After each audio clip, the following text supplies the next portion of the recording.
of them. You're wasting all your time and money on models. Paint what you have. Hello, everyone, and welcome to Model Club TV, episode 53. Rhymes with TV. No. What are you doing? L, Roman numerals, L3. Why are you going to make it difficult? 53. Hello, everyone. Did they teach you anything in 1980s school? What? Once again, is loser. That's what I was taught in school. Yeah, you probably got this a lot. I did get that a lot. Hello, Scott Johansson. Hello, Jason Walker, my lovely co-host. How are you today? I'm tired. Dude, it sucks. This last couple of weeks have just sucked. You've had some interesting times around the house. Yeah, little All COVID good? scare. Little Well, COVID? I wouldn't call it a scare even. We had the COVID. Yeah. I didn't get it. Shows you how much you are in contact with your wife. But you didn't get it.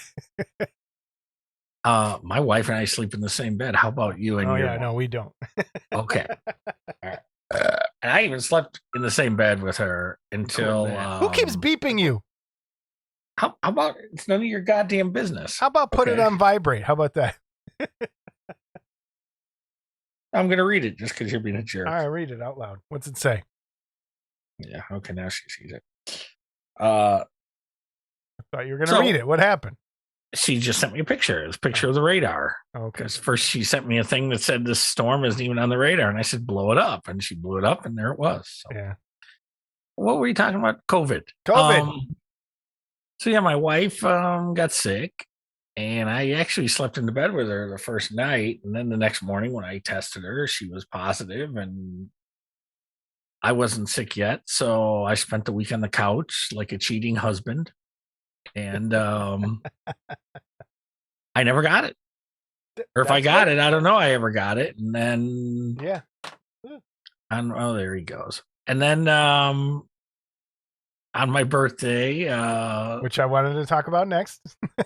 We both tested negative, so I went back to work. I took the week off work, but it's weird. I don't know if you go through this or not. You probably don't because you're just so happy when she's not there. But when my wife is like sick or not here, it just throws me off. It's like I'm thrown off my usual norm. Oh, that's so cute. And, yeah. So. And how was your birthday? Happy birthday, Scott. How old are you now? You all good? 59. 59. Oh, crap. Yep. Oh, crap. 59. About to leave the 50s. Last year. How's that feel? Feel all right? What's that? Last year in the 50s? Yeah. You know what? One less day from dying young. Okay. Well, I think at this point, I don't think you're going to be called dying young. What is the cutoff? What is the cutoff for saying someone died too young? Whatever my So if I drop is. now, it's expected. Is that what you're saying? Yeah, kind of, yeah. Okay, with your Gandalf beard and your mouth full of pus. Oh, yeah, that's what I had. My tooth got infected again, like from the surgery. Yeah, nobody cared. Dude, they do care, and it blew up. So it's been a shitty, and I've been back at work. Yeah, it blew up. Yeah. Uh-huh. I had like a golf ball on the side. I hate you. He doesn't even care about my health ever. All right. Anyway, let's start off the right way. The email for the show is modelclubtv@gmail.com. If you want to send us an email, that's where you send it. modelclubtv@gmail.com. If you would like to leave us a voicemail, and we have some voicemails this episode. If you want to leave us a voicemail, it is 708-816-4299. 708-816-4299. And the new thing is Discord. If you want to use Discord, we're over there. Look up Model Club TV on Discord or follow the link down in the description to our channel. And we're going to talk about that in a few minutes. So Sorry. There we go. We're already boring the hell out of Scott. Fucking Discord. And I've been pressured by Dan Cherney. Like and subscribe, please. We have to always try and remember to say that. We're bad at it. Please like and subscribe to the channel. We've had a really, like in the last couple months, we had a big jump in We subscribers. did have a big jump, which is from Scale Model Kit Review. Steve over there, he gave us a huge shout out on there a couple times, and he has a huge channel. Been around since 2012, and he has like 14,000 subscribers. So for us to be on there for a blip might have helped out a little bit. We truly appreciate it. And thank you to Brent Krug as well for the Figure Kit Garage, and always mention us over there. Please follow the links to both of their shows, both of their channels down in the description. But we truly appreciate the shout outs that everybody gives, and we'd like to return the favor here as well. So thank you. We truly, truly appreciate that. And we were doing our Discord last night, and I finally met Brent and his lovely wife, Virginia. And Virginia got a little mouthy, but that's okay. You know, she got tough. But, you know, I didn't want to make her mad because, you know, Brent's the one that's got to, you know, take the beating.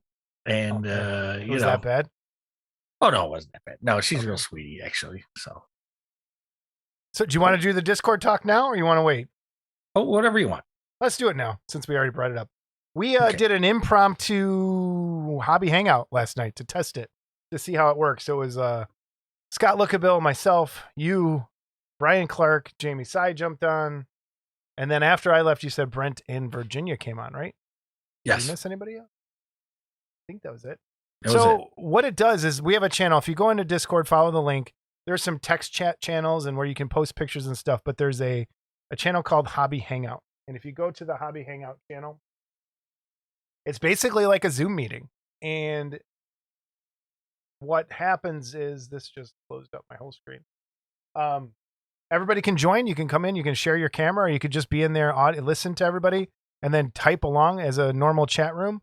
And we don't have to be on for this to happen. Anybody can go on there at any time. So if you're building at your bench and you just want to have, you know, join Discord and hang out with some people while you work, it's a great time. Well, I guess that's what happened to Brent. He's gone on a few times and no one's been around. Yeah. And then last night he catches us on there. And well, I think part of it too, they're in California, right? Yeah. So they're behind us. So by the, you know, the time difference. And we're all over the place too. To move actually to Louisville. So he's really? hoping to see us and stuff. Yeah. So cool. So there's a let's see if I can even do this. Oh, it worked. Okay. I'm gonna pull this up. Oh, damn it. There it is. This is what Discord looks like for those people. And when you go into the Hobby Hangout channel, the voice channels, the Hobby Hangout channel, if you go down here, I'm there right now.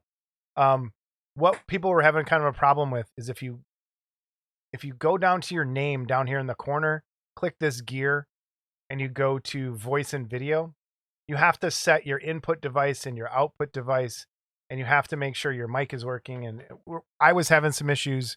I know the other Scott was having some trouble. But we got it kind of worked out. You don't want to be on press to talk either. Don't be on push to talk unless you have a lot of stuff going on in the background. But it's great to just have it on there. Show them how to do multiple screens too, because it's focus and but that's on the other screen. I don't know if I can. Let's see if I can do that. Does that come up, or if no one else is on, it doesn't work right now? So if you let me see in the channel, Hobby Hangout there. So if you go up here, focus versus like the person that's talking to grid, you click that button up there, you can kind of change. If you go down here, everybody has the ability to share their screen. So if you want to show something on the web or something else on your computer desktop, you can share your screen and people can follow along. We can watch movies together if we wanted to be really weird. There's a way to do that. So I think Discord's going to be a cool little tool for us to use for our community to make things right. I'm closing this. You know, I've got a great idea. Yeah. Get a hold of Dave Fisher and see if we can't get permission to show the 5 episodes of Model Mania on there with viewers. Yeah, not a bad idea for people who haven't seen it. Yeah. I don't think you'd have a problem with that because we're not recording it. We're just kind of watching it together. Right. Yeah. Right. That's a great idea. We were talking about maybe doing everybody get the same model kit and do a group build, like everyone's painting the same thing.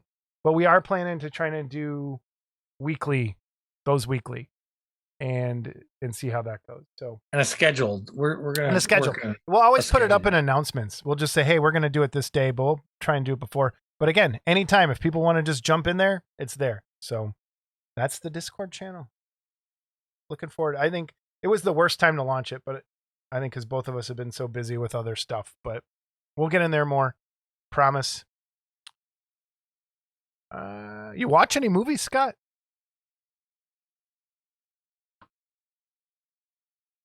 I'll take that as a no.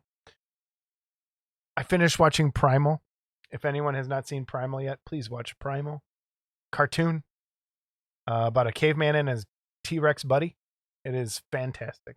I've talked about it before on the show, but man, it is so good. So good. And then before we get into news and reviews, our guest this episode is who, Scott? Our very good friend, our bestest pal, the people person, the man of the people, sculptor Tony Cipriano. We brought him back again. But Tony's just always fun to talk to. I know, that's why I like him. And I don't know why, because he's not fun to talk to when he's not on. I talk to Tony quite a bit. I've developed a little bit of a friendship with Tony, and I'm not sure he would say the same, but he's a good. Well, because he's in denial.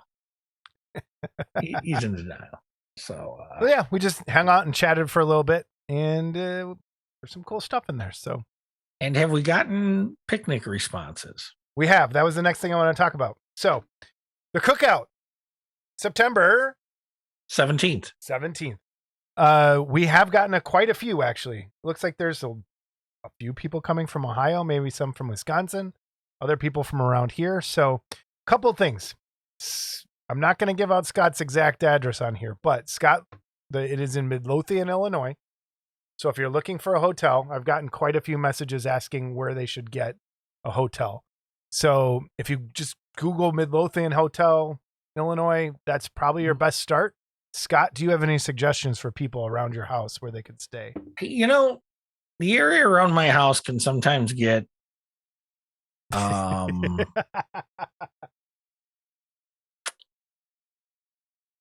crowded. Okay. Now, most people that come in from either west or east are going to come down I-80. Okay. There's an exit, Harlem Avenue exit. And there is a crap ton of hotels at that exit. It's in Tinley Park, Illinois. Yep. And at that exit, there's Cracker Barrel, there's Buffalo Wild Wings. There's Al's Roast Beef. Al's Roast Beef. There's a Burger King. There's a brewery, breakfast place. Yep. Just over the interstate, there's a TGI Fridays, Panera. So there's a lot right there. Yeah. And the area is very safe, and it's in fact, that's usually where I drive to get food. Yeah, you do drive it, and it's about, what would you say, 10 to 15 minutes from my house. Yeah, a real about easy 10 commute to 15. too. Yep. So I did look at the convention center right there, and I know, and that's the high end place if you're going to stay right there. The rooms are like $190 a night, it looked like, so that's kind of expensive. So check the other hotels around that area. You could even stay in downtown Chicago if you really wanted to and drive down to Scott's. But there is a Holiday Inn Express really close to me, and just always seems really crowded. So I don't know what availability will be. Then there's another one. Are they running? Is that the one they're running hookers out of? Which is the one that has the 30-minute nap on the window? No, that's not a hot. What's that on? Is that Southwest Highway? Yeah, that's not even close to me. But okay. Yeah, I know the one you're talking about. That's the JC Motel. Oh, that's it. Yeah. Yeah. The hotel in Lansing I grew up by, that was Pioneer. The Pioneer. That was all hookers. They were in there all the time. How'd you know? I had friends on the Force told me. Friends on the Force. Is that a Star Wars reference? Yes.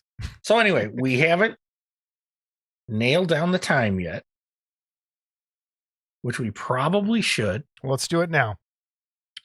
So if someone's coming from Ohio,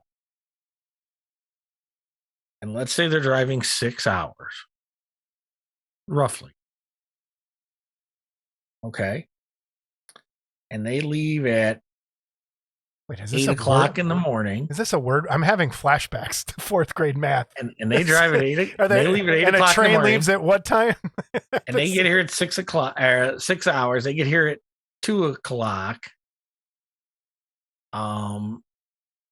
Technically, they're going to get here at 1 o'clock because you're going to gain an hour with the time change. Okay.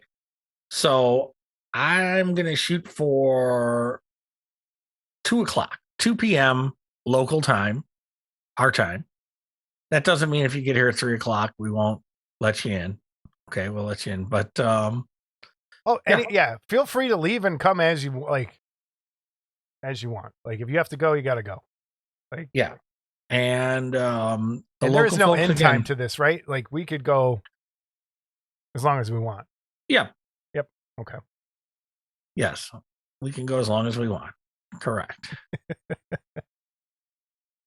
So, can people sleep in their car in your driveway? If they really want to, they can. But it's unfortunately my rooms are all booked up already. So, and if I don't have the room, I have no room, which sucks. But I live in a small house. But yeah, so there's plenty of places nearby. That we can hook you up. But I am blown away. There's probably Airbnbs. I wonder. There's probably Airbnbs. I don't do Airbnbs, but there probably is. So yeah, look around Tinley Park, Illinois, Midlothian, Illinois. That's kind of where you're looking for hotels. And again, it's right off of 294. It's easy to get to if you're coming down 294 to get to Scott's from somewhere else. Like if you're coming from the north, from Wisconsin, you're getting off 294. If you're coming from the east or west, it's 80. And it's a very short trip from there. So if you want to bring food, bring anything you want, but we got all the basics covered. We'll have all that stuff. What are we doing? Well, we'll figure him and Jason, I'll figure it out. But if there's some kind of specialty craft, I got to have special beer bullshit, then you got to bring that your own. And I'd say hard liquor too, maybe. We'll have some stuff. But yeah, if you want something special to drink for yourself, bring it. We don't want anyone getting trashed either and driving. So that being said, if you do stay in a hotel and you get trashed, I will drive you and then in the morning come pick you up to get your car. So Scott's Uber Scott.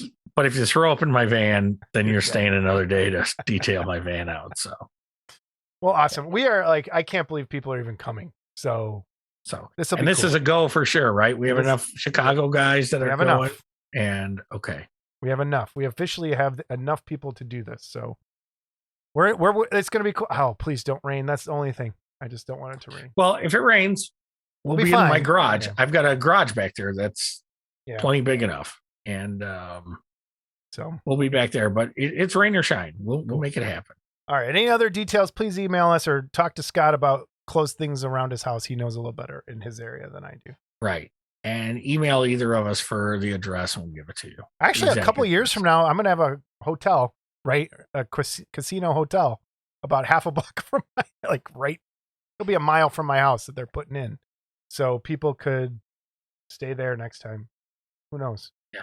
There's also, again, Northwest Indiana before you get into Illinois. Yeah, there's a bunch right there too. It's not it's not a far drive either way. We're 11 miles from, I'm 11 miles from the border. You're like 5. You're 4, close. Yeah.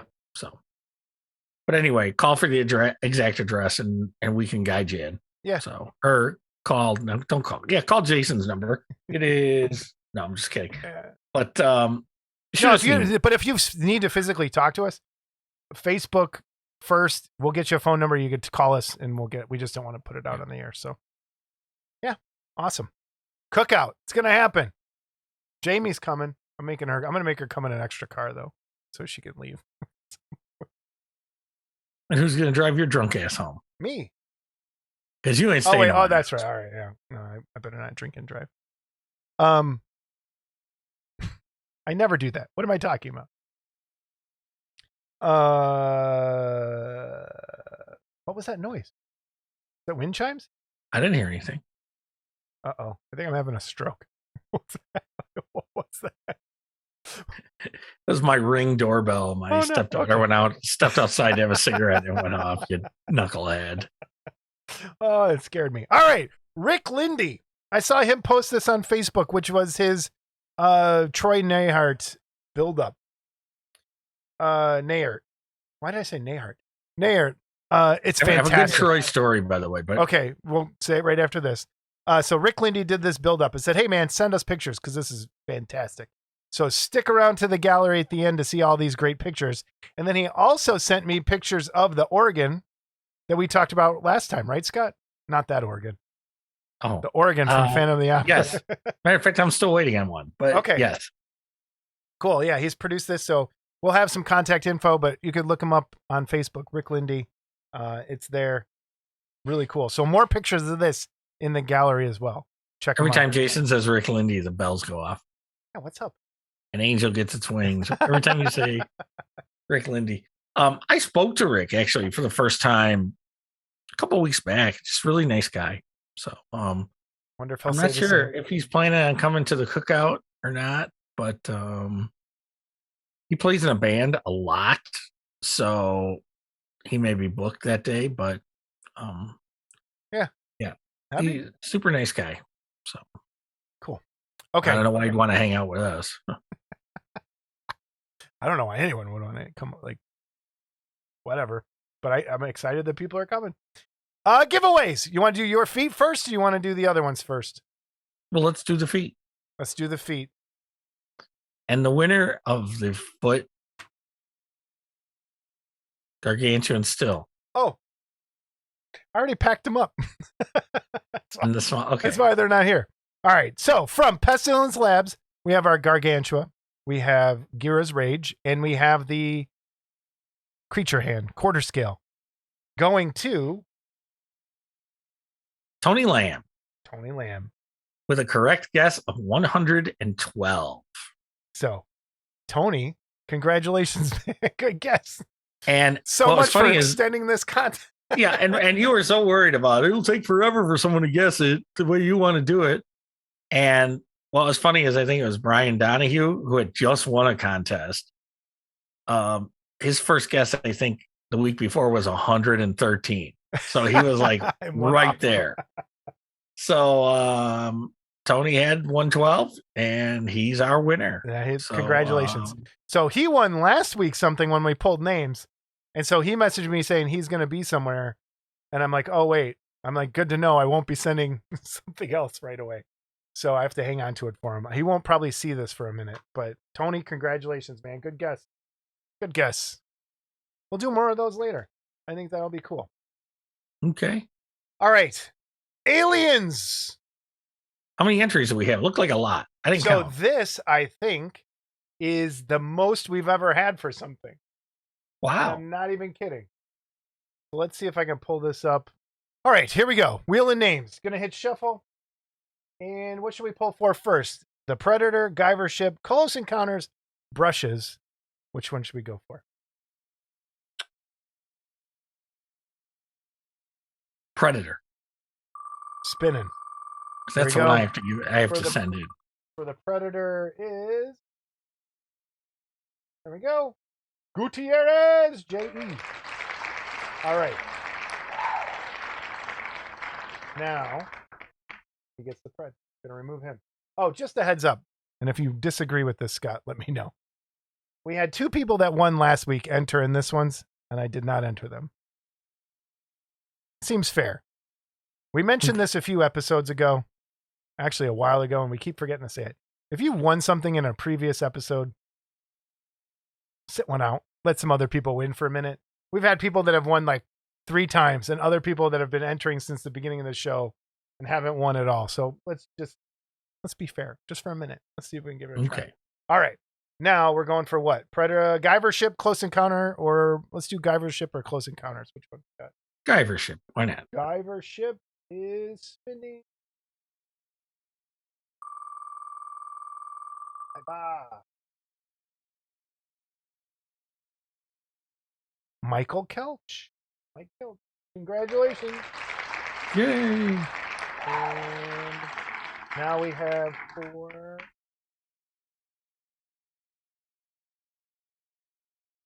Close Encounters. Dude, I'm having strokes all over the place.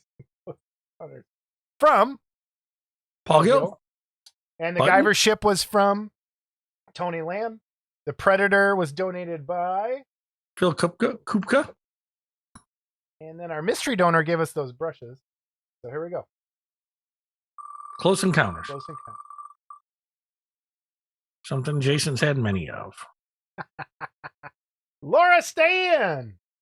Hey, Laura Look at that, Stan. Laura Stan. Yay. I All right. spoke to Laura a little bit on Messenger because we hadn't heard from them in so long. So I just make sure they were okay. Oh, good.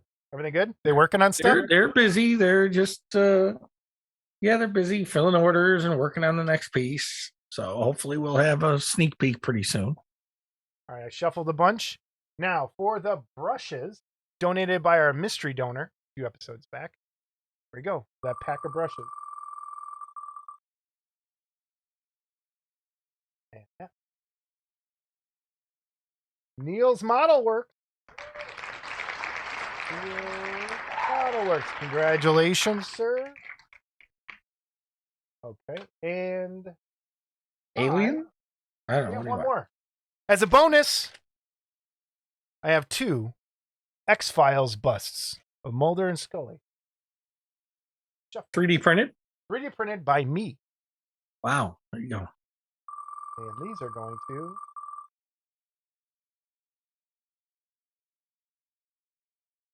Roy Barrel. I think. No. We got a lot. Hobby Mike. Oh, Roy. Hobby Mike. You know what? Hobby Mike. X-Files. And Roy, that was a close one. I have some extra ones. I'm going to send them to you too. So Roy gets them too. All right. We'll contact everybody. If you know you're a winner, send us an email at modelclubdb and we will get that out to you. So thanks, everybody. Whew.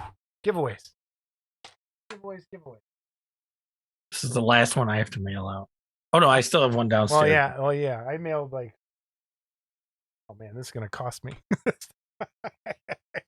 All right. This week's giveaway.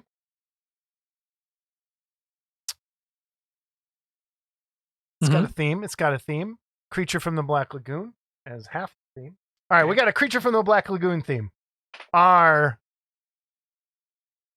half-scale Devonian fossil from Pestilence Labs. We have this. I said our because I don't know why I said expertly printed by Scott Johansson. So we have a half-scale Devonian fossil. And then it reminds me, I got to print some more of those. This one's heavy. From Michael Reagan, we will also be giving away, so you have 2 chances here to win,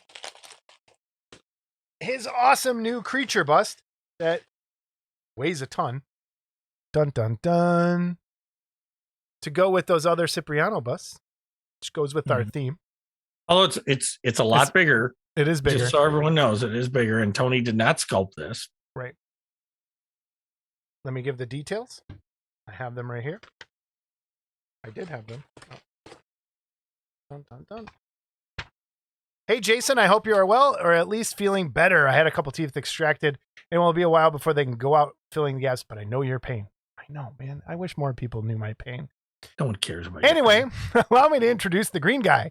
What I am calling the creature bust in 1/3 scale. What should have been sculpted by Tony, I had to find another artist after Tony said he just didn't have the time to do the project. Luckily, I am good friends with Mr. Jeff Wanikel, who graciously accepted the commission. Jeff did a fantastic job, and I'm glad to add this to the lineup. The creature is the biggest so far, and it takes a whopping 54 ounces of resin compared to the 28 needed on the original 5. I'm so grateful for the kind words from episode 51, and you and Scott discussed the creature. Apologize for the delay. Oh, don't worry about it. I'm going to skip all that. You don't have to apologize for anything. Plan to use it as a giveaway. Thank you, Mike. So Mike Reagan, if you're interested in getting one of these, if you don't win next week, look up Mike Reagan on the old Facebook and get one for yourself or any of the other busts. Those are There's fantastic. a nameplate that comes with that. Yeah, too. there is a nameplate in here. Wow. Oh yeah, that shows right up. Yeah, there it is. Yep. Creature from the Black Lagoon. So you get a nameplate, cool bust. So you're in for two things, creature related. Devonian Fossil from Pestilence Labs or from Michael Reagan, the green guy. Okay? Those are our giveaways. And then as a bonus, wait, what should people say in the comments, in the YouTube comments to win, to enter? For the creature? For the creature or the hand?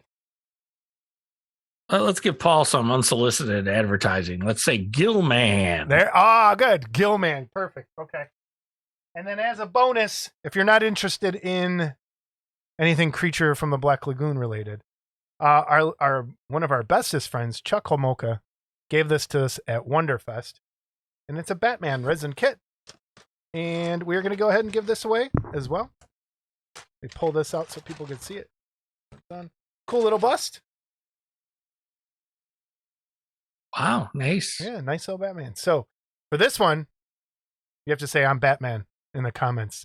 I'm Batman. I'm Batman. I'm Batman. If you want in for both? If you want in for both, I'm Gillman and I'm Batman. There you go. Yes. Perfect. And Paul Gill, you can't say I'm Gillman, so too bad. No, he's awesome. Yeah, he can go for both. So Gillman and Batman. Yep. All right. That's a manly episode. And that episode's going to come out 2 days before the cookout. So, man, it's going to be here before we know it. All right. Whew. That was a lot of just nuts and bolts here in the beginning. News and reviews. Cookout location, we already did that. We already talked about Discord. So, on to official news and reviews. What do we have here? Arnold Schwarzenegger. Yes, and I think this is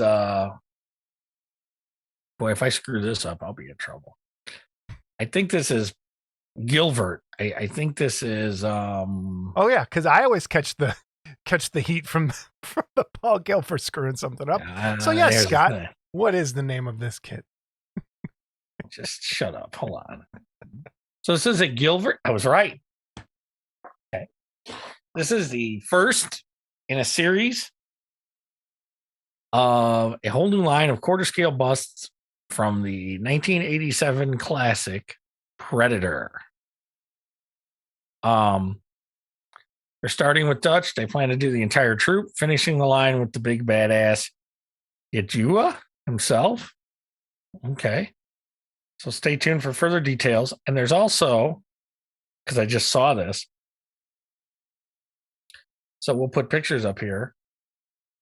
There's a base that's going to go with this to hold them all, I guess. I really man, they've been killing it the last couple.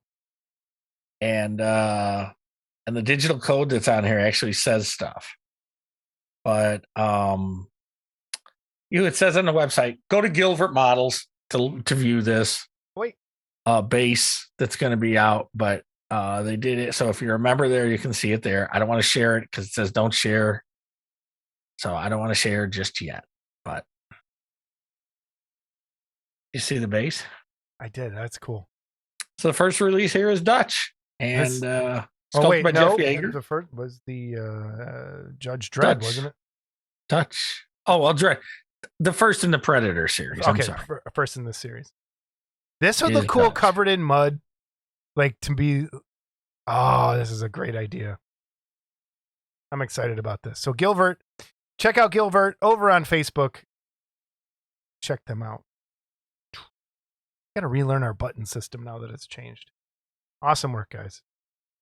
And then we have from Jesse Garcia and Garage Kits US. What do we got here, Scott? This is the next in the Halloween Nightmare B-movie grouping. And this is crap. What did they call that?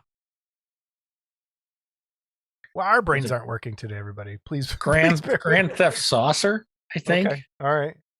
GTS. Okay. I don't know. Anyway, and I hope I'm wrong, Jesse. I'm sorry. But anyway, it's sculpted by Sean Kyle. who also did the earlier piece we showed with the Mole Man and the kid in the Thor outfit. So this is and there's going to be, I think this is going to be integrated into one of the bases as well. Okay. You know, with the, Yeah. you know, so I asked Jesse, what are you going to do for that dome? You know, because you know, that'd be a bitch to 3D print or anything. And what he's telling me is these are ornaments that you put stuff in. Yep. So they come in halves and you take them. Yeah, I know exactly. Yeah, and you take them in half and you put stuff in. So anyway, so that'll be coming next in that line. And then we also have some updated photos of the Millicent Patrick tribute kit by Garage Kit US. I think he calls it Millie and Gilly. And I think this is the final render of the face. And as you can see, the eyes are open now, as opposed to the previous renders. And there's also, I've got some photos here of the base, which it'll be really interesting to see how that's all going to get cast. Because, you know, I always look at everything from a casting standpoint. And if you go down, there's another shot. There's like little wing nuts, you know, on the drawing board for the height. So it'll be interesting to see how those come out and getting cast. Those are pretty cool.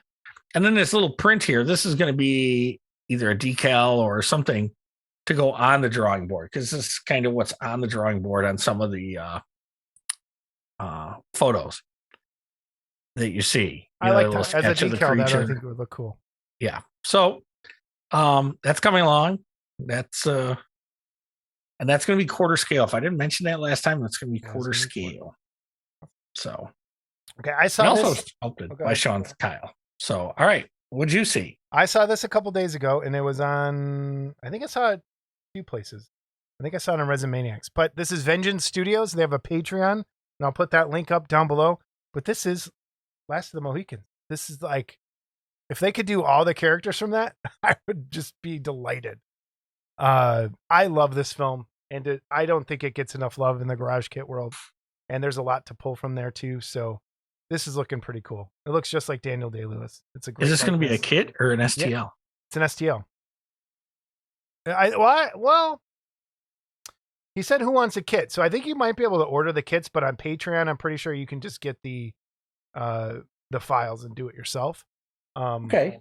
So I'll check into it more, but just heads up, head over to Vengeance Studios on Patreon and check it out for yourself. But I was excited to see this because I thought this should have been out a long time ago. It's a great movie if no one's seen it. I've never seen it. Doesn't surprise me. But I'm familiar enough to know it's really a nice likeness. Yeah, it's really good. I hope they do I really want Magua, the Native American, in there. Oh my God, that'd be cool. All right. We have a Bruce Lee. What is this? This is coming, I believe, from Killer Kits, Dave Nicholson, sculpted by Steve Thompson. I just came across this today when I was looking for stuff. So it's, of course, Bruce Lee from Enter the Dragon. And I love the way the dragon wraps around the base and the tail goes up his back. You know, so I just thought that was kind of cool. So I'll throw that out there. A shout out to Dave Nicholson, who'll be producing that.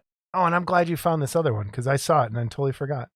Yeah, and this is also a Sean Kyle. And I don't know if if he's doing this for someone else or himself, but this is Harry Dean Stanton as Brent from the 1979 movie Alien. Yeah.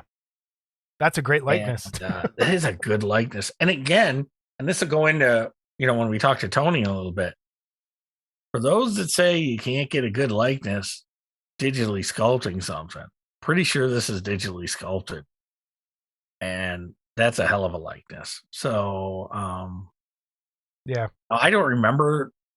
Alien was not my favorite of the group, but so I don't remember all the characters, but I've seen this actor in other things too. And it's like, wow, that's nice. So, yeah, very cool. And last, of course, and then we have our well winner update. So this Dastardly and Muttley, which we showed last week, I believe. Yes. Right? Yep. Okay.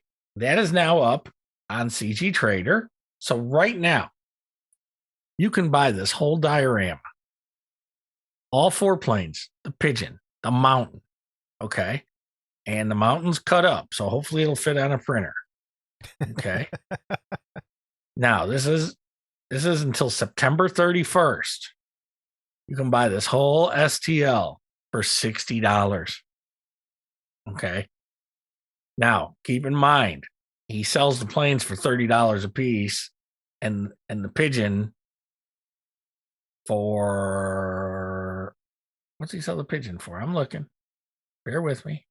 Yes. So the planes are $30 a piece. So that would be $120. And the pigeon is $20. That'd be $140. Okay. Yeah. He's offering you the whole thing for $60. Okay. I think I'm gonna jump on that. That's a pretty good deal. Yeah. Okay. And the best of my knowledge, it's the same files. So they're just, and like I say, you got till September 31st. Someone wants me to print this for him. I do not. I would have to work up a price, but it wouldn't be cheap because you'd have to buy that file for $60, and that's a lot of resin and a lot of time. So, yep. But we'll do it depending on the size. Well, I mean, we could game it out and see. Yeah. So, and then also from we have, and every so often I forget about a Hanna-Barbera cartoon that I'm like, he's got to be running out. Okay. And whips one out. And there's Snooper and Blabber. And there's the parts breakdown. He shows Whiskers. I don't know if the Whiskers will be in the actual file because we have talked. Whiskers are a pain in the ass to print. Okay. And if you make them big enough to print, they don't look real. So I'm not sure if the Whiskers are part of the file or not. I'd honestly have to go look at it. I do have the file, but so that is now available. I believe that was $38 on his CG Trader.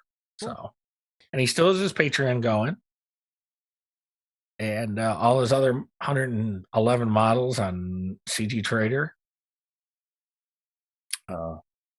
He's getting quite a following. I can tell you that. He's getting a lot of people are, I've sent quite a few people his way, and I'm glad. Keep supporting him because he's a good guy. Yep. So. Well done. Well done. Yeah. Well done. Well. Well done. Well, and don't forget this. Well, when it, when he gets a job, send Scott the invoice. Yeah. Uh-huh. Mm-hmm. So there you have it. So that's our news and review. It's been a fast couple weeks here, so we haven't had a lot of time. Workbench.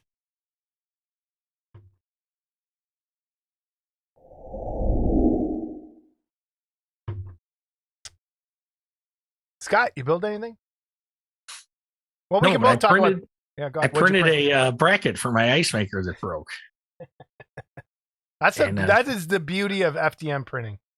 All of the hardware stuff you can print. I love. It was a crapshoot that this thing was on there, and it was virtually the same exact as the piece. And I actually I just ordered the piece, so I was like, I wonder if it's on Thingiverse just for the hell of it, and there was. The hole was in a little different place, so they must have a few variations of this. So I had to take my pin vise and drill a hole, but my ice maker is fixed. It worked. So cool. There you go. We both, your Jupiter came, now mine has come. Our Eligo Jupiters. So have you printed yet? This close. Okay.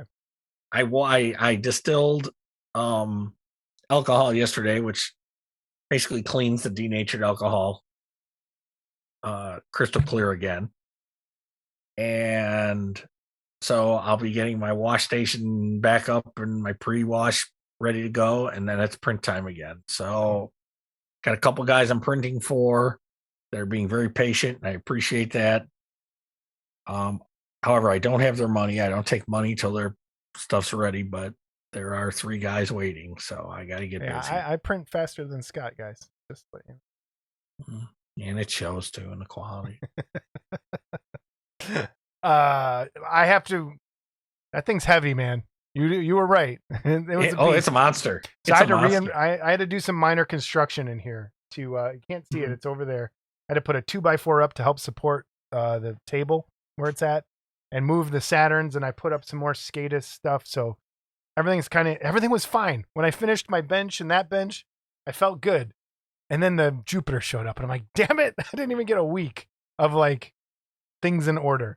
So now everything's in shambles again over there while I rebuild that corner, but it's going good. The only thing I did work on, and I was talking to you about it, is Warhammer terrain. I grab this. This is one of the 2 pieces that come in this set. And it's like these city ruins and the pieces come apart and you can it's modular. So you can kind of mix and match. But my problem is here's the directions, right? For all this. And they're wrong in so many spots. They have like the part numbers are labeled wrong. The directions tell you to cut pieces off of pieces. And then it doesn't say to do it to all and it tells you to glue them in the wrong places. So I was frustrated. So anyone who's building Kill Team Chalnath, the directions are wrong. So pay attention when you're building it. Have you looked that up to make sure it's not just you? It's not just me. So on the sprue, well, first things they have it backwards. So it's like 4B, but on the sprue it's B4.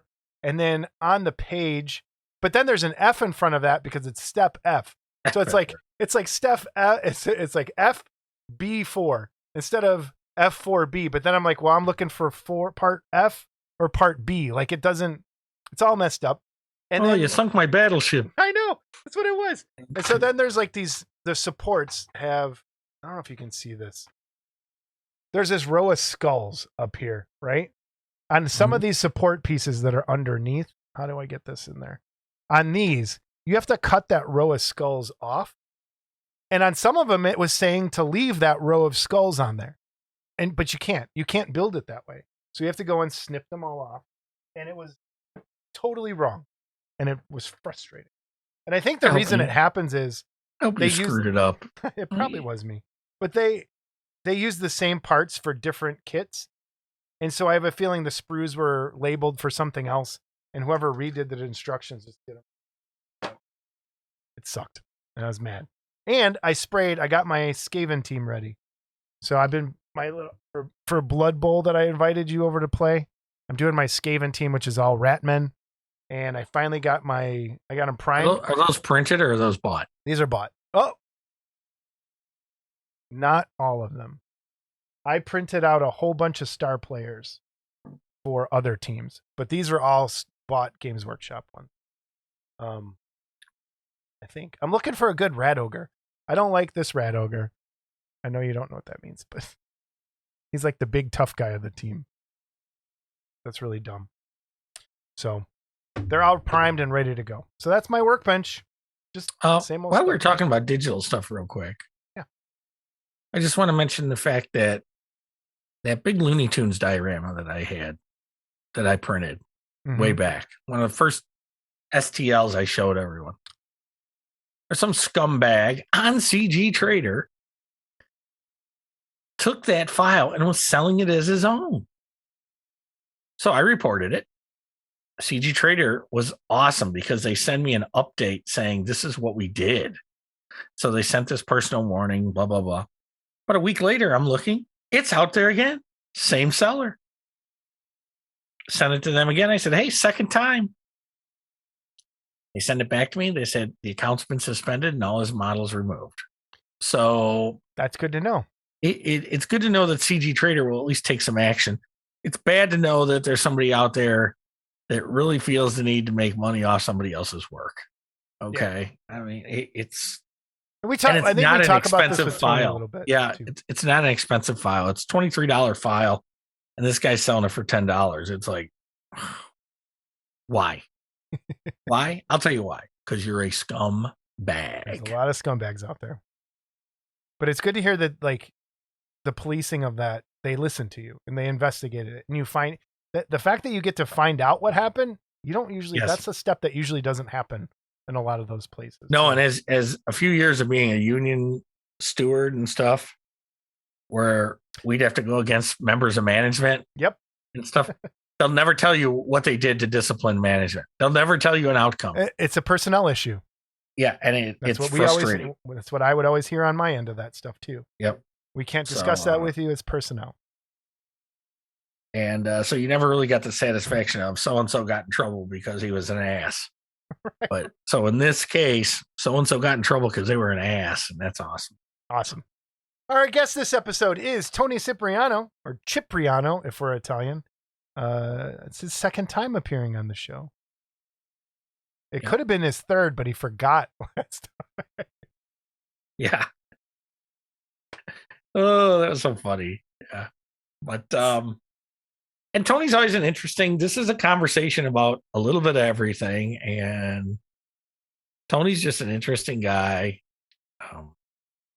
He's kind of stuck in 1976, 77 with me, and I think that's why we get along so well. We like so much of the same stuff. It's spooky, but, which is like me and Jamie's side. We just found out we had the same car, like same favorite band, same car, same like. Wait, crazy. But Tony touches on a bunch of stuff, talks about toy making, working on ornaments for Hallmark, some other stuff we didn't really get into last time. So it's a great interview. Enjoy. Ready. Whenever we're just winging it. So stop. Yeah, don't worry. We can edit anything out. Wasted all that good stuff right there. All that 10 minutes of good stuff. That was not even. Oh no, it's here. Yeah, I'm just kidding. I wouldn't call it great stuff, but it was okay. So. All right, everybody. We are here with Tony Cipriano. Thanks, Tony, for coming back. Yeah, last week too. Thanks for coming on the last episode too, Tony. We really appreciated that. But I forgot. What happened? I forgot. Yeah, that's exactly what happened. Exactly what I forgot. If you send me a message at 4 a.m. on Facebook, it's gone. It goes right on my calendar. So you're in a new place. What's going since the last time we talked to you? Totally new place. What happened? What you been up to for the last year? Like, yeah, man. It looks beautiful where you're at. Where are you now? It is. I'm back in Florida. Yay. The free state of Florida. It's a long, ugly story. I don't want to bore you. Basically, bore us. We love being bored. Yeah. It was COVID. I was at Disney, and then I left Disney to go to Universal. And then a year into that job, COVID comes around and they fired like everybody. They closed like 2 shops and fired everybody. So I was angry, and I could have stayed here and probably weathered, I had a little money saved. I could have probably freelanced and stayed in the house.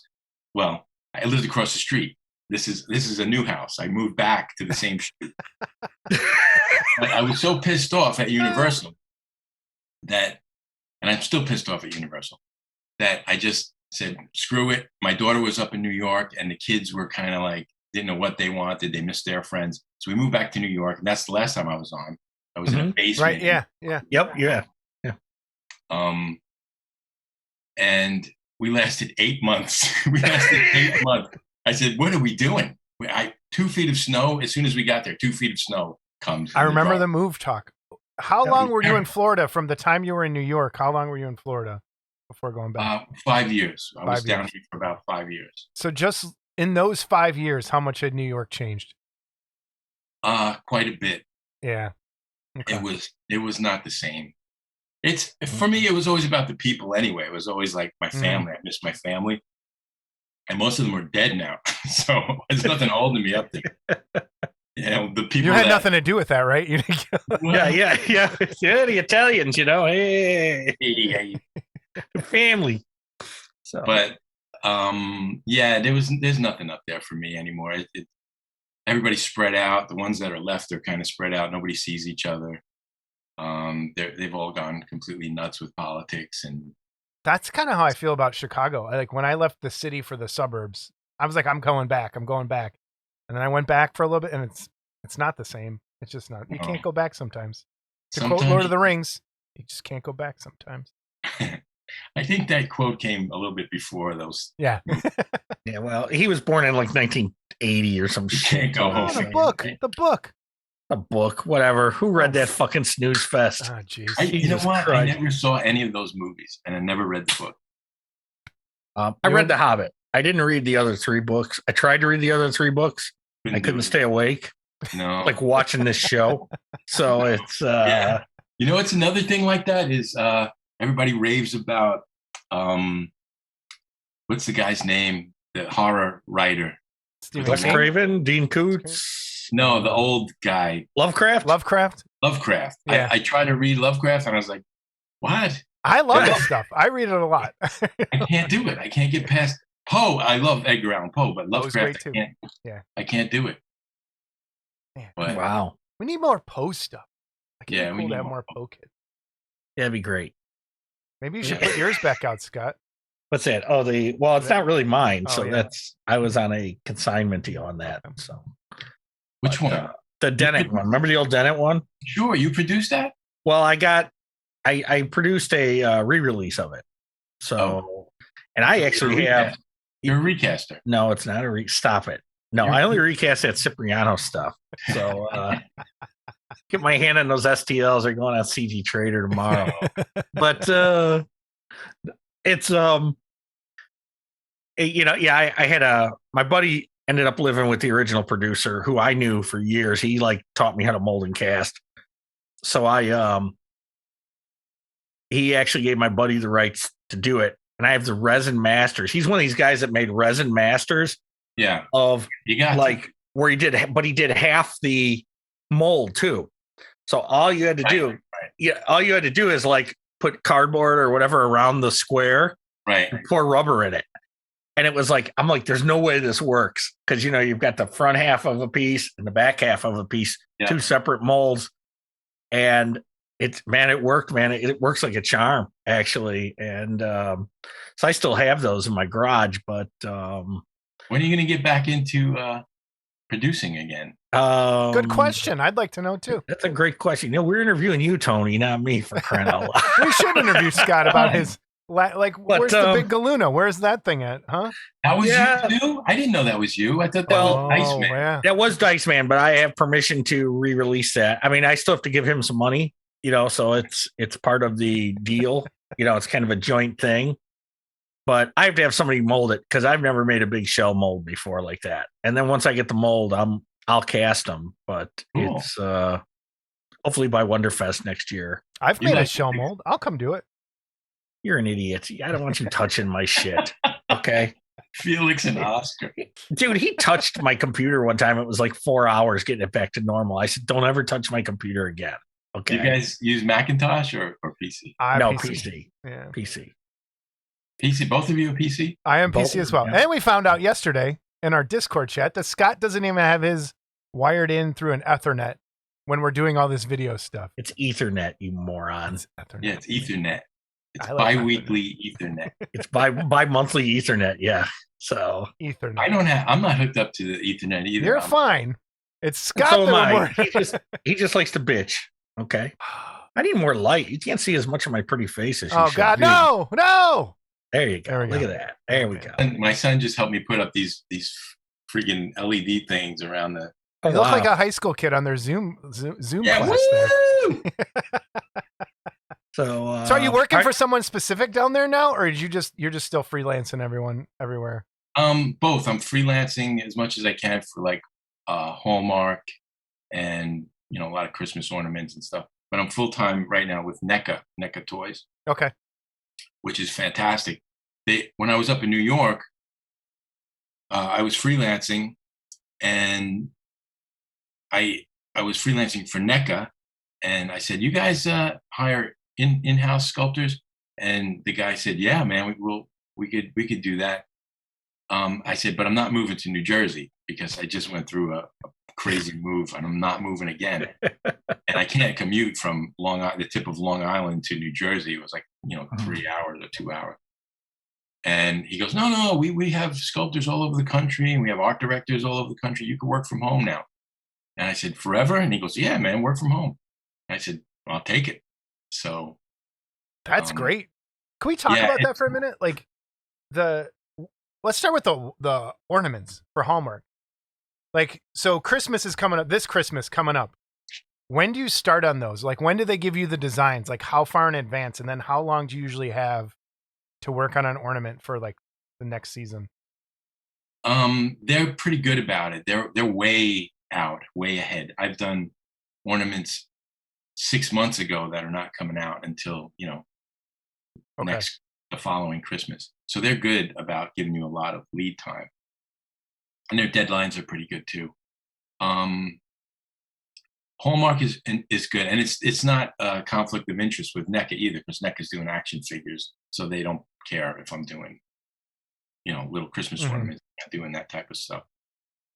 And every once in a while, I'll get a Disney job or a Universal freelance job, and that's not a conflict either, because it's theme park work. It's like statues for the theme park or something like that. So I take as much of that on. I still have this like freelance mentality where I got to take every job, or I start to shake.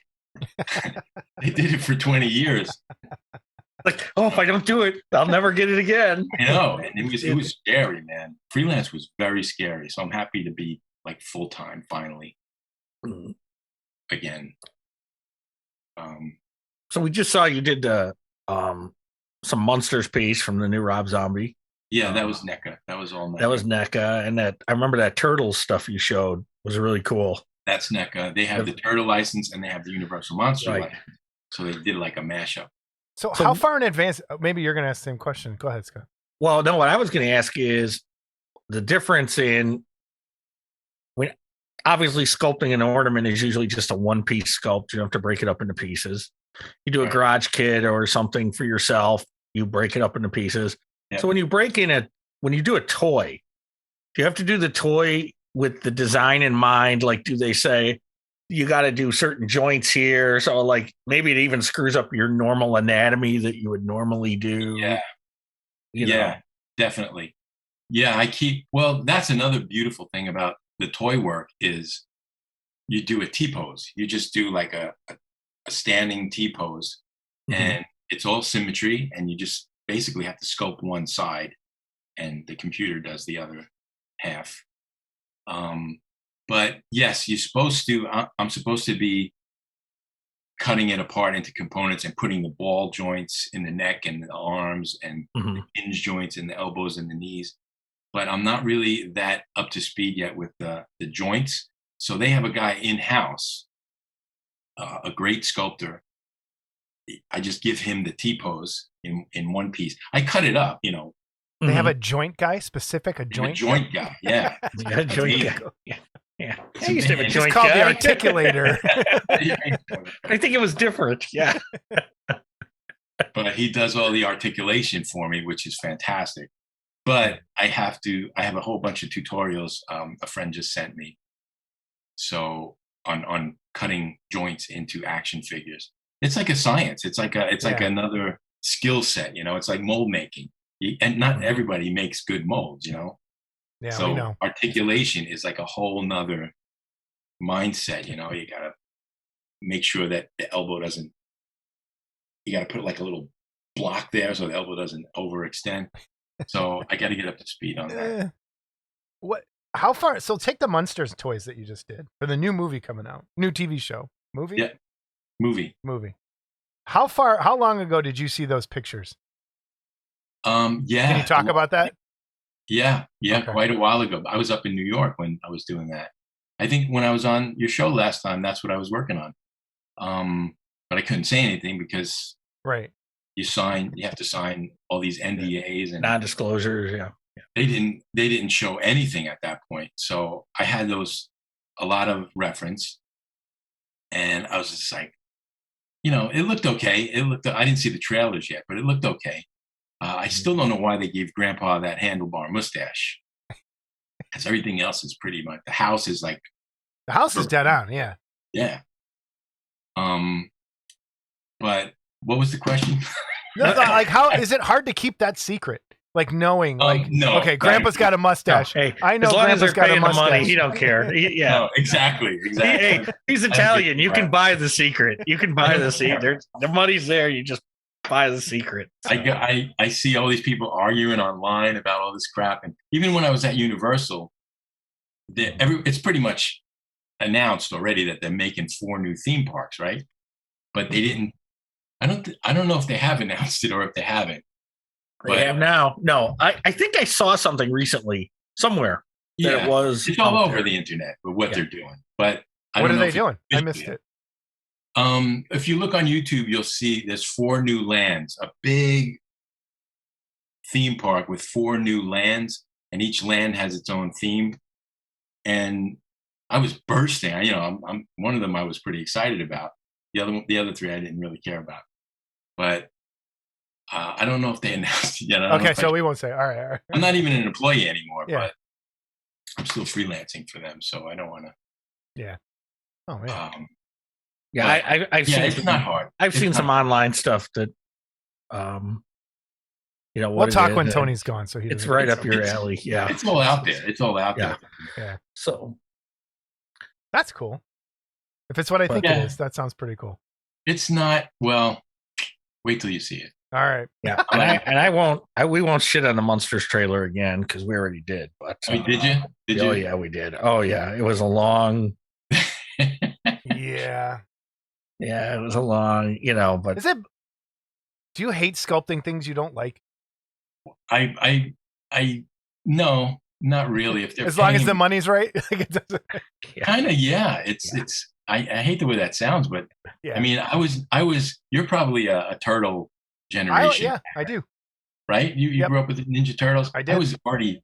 I married with kids. I think my kids even were too. Well, see, I'm in a weird spot. Like when I think of Ninja Turtles, I think of the comic where they all have the same color headband. They all have the red. The cartoon came out when I was in like junior high school. Like, so I'm more like the old school where they still swore and it looked like I like that Turtles. Okay. So there's been several incarnations, right? I'm not. Yeah. Oh, there's so many. It just keeps going. But it doesn't matter. Once they give me the reference, yeah, I just want to match the reference. I don't. It doesn't. You don't have to be like a super fan, but it does help if I'm sculpting Frankenstein. I put a lot more of my heart into it. If it's something I love, like King Kong, I could sculpt all day. For Zeta stuff, I could sculpt all day and never get sick of it. Mm-hmm. But NECA. How many sculptors does NECA employ? I don't know. I think they have. They keep you guys all separate. You're not allowed to talk to each other. No, they have a studio. They have a big studio in New Jersey, and I think they have a couple up there. But I think we're spread out. I think there's even a guy in England and a guy in France, maybe. And a bunch of freelancers. Cool. It's a good company. NECA is great. They're like, they do things correctly, and they leave you alone. They're not. I couldn't believe it. I was like, I could work from home. He's like, yeah, man, no problem. I was like, well, what do we have Zoom meetings every morning? And he's like, no, just give me an action figure every, couple of weeks and I'm happy. I was like, beautiful. That's what I was going to ask you. Cause I know you and I, people probably don't believe this, but Tony and I are friends outside of here a little bit and talk online all the time. Tony would have a different answer. I think so. But, whatever, and we're Tony's 3D print support group. Although he thinks he's an expert now because he changed like 3 FEPs in his life. But love 3D printing. But you've talked about over the years a lot of the art directors you've dealt with that make you want to like pull your hair out. It sounds like NECA is a little more lenient than the others for you. They're cool. Believe it or not, they're cool guys. They're not like, they have art backgrounds, which is a surprise. Yeah. I've run into some art directors that are like, how did you get into this job, man? Well, yeah. A lot of garage kit producers think they're art directors too. Let me tell you. Yes. Without naming names, we'll go into. There's a lot of garage kit producers that think they're art directors, and they just don't get it. So You said so do you have like a no compete? Like, are there certain companies you can't go work for, or certain projects you can't do since you're an in-house sculptor for them? Probably they would probably not like it if I started working for McFarlane or an action figure company. But I got enough on my plate that I don't need to do that. And they keep me jumping. I've got 3 projects for them right now that are due. So I'll be up all night again. But it's fun. So this is my question, and this goes for anybody that does anything at home. It's a discipline, man, that you got to discipline yourself. Like, put in your 8 hours. Like, you have the freedom. You can walk out and take your dogs for a walk, but it's still, you got to come back to it. You know, and maybe you can blow a day off here and there, but you end up paying for it if you got a deadline. Yeah. Yeah. No, it's a little bit better now because NECA is really cool. The deadlines are not crazy. They leave me alone. They're not breathing down my neck. And I have a paycheck, every bi-weekly or bi-monthly. I don't have to freak out over it. Don't start. But when I was just a freelancer, forget it, 8 hours a day. You're crazy. I worked last night. I started in the afternoon and I didn't stop till 6 in the morning. I typically work, 15 hours and just grab a couple of hours sleep, walk the dogs a couple of times, and that's it. That's my life. But that's okay because I don't like people anyway. I don't go out. Yeah, this is a stretch. But oh man, that's a stretch. I'm serious. Talking to us is a stretch in person. Oh yeah. Like we talk online quite a bit, but talking to us in person is like a stretch. Yeah. Well, that's the beauty of social media. You don't have to. And you can shut it off. Agree. And what's funny too is about you being able to work at home. Every once in a while, Tony will get off on a tangent and like all of a sudden he'll send me a picture of something he did. Hey, look, I did this in 3 hours because I pissed him off about something. He's like, yeah, I did this in 3 hours. And, then it goes into the hard drive that we were just talking about. They go there to die. And to die. It's where STLs go to die. Make your hard drive look like a giant tombstone. Yeah, man, that's good. That's a good idea. Make a shape. That's a good idea. Tony's they're all mine. They're mine. No, I'm not hoarding them. I'm really not. I want them out there, but I'm still not convinced. It's very scary. It's very scary.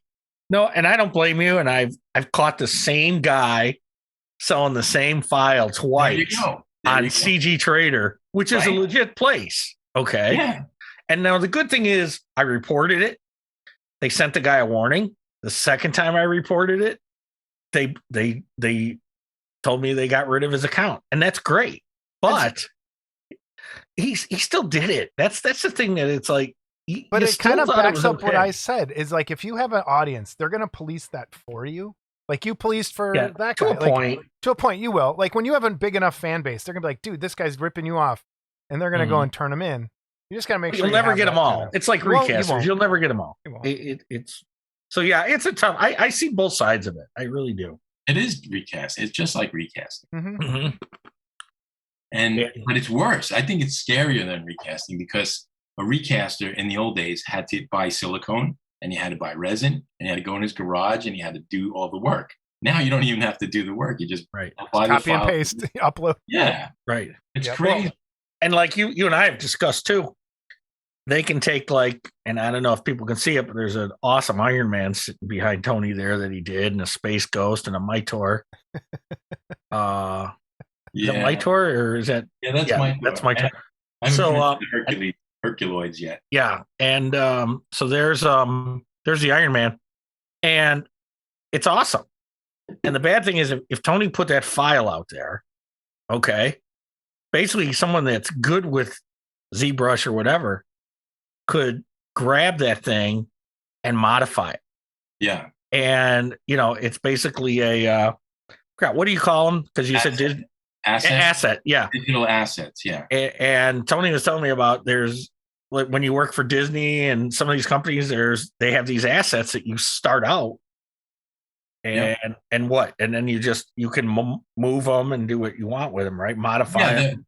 They'll give you, for Disney has a library, of hundreds of almost all their characters. And I'm sure Marvel has all their characters and Star Wars has all their characters. already sculpted in a T pose or an A pose, whatever, just, symmetrical.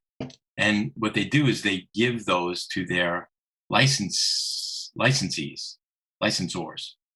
and like Hallmark, if they give me a job to sculpt Mickey Mouse, they'll give me a Mickey Mouse file or like this in a T pose. And all I got to do is pose it.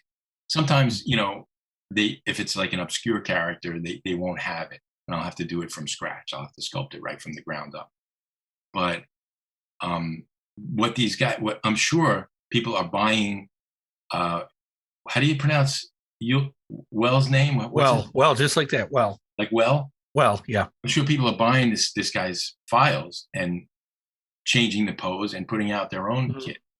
It's creepy. It's creepy.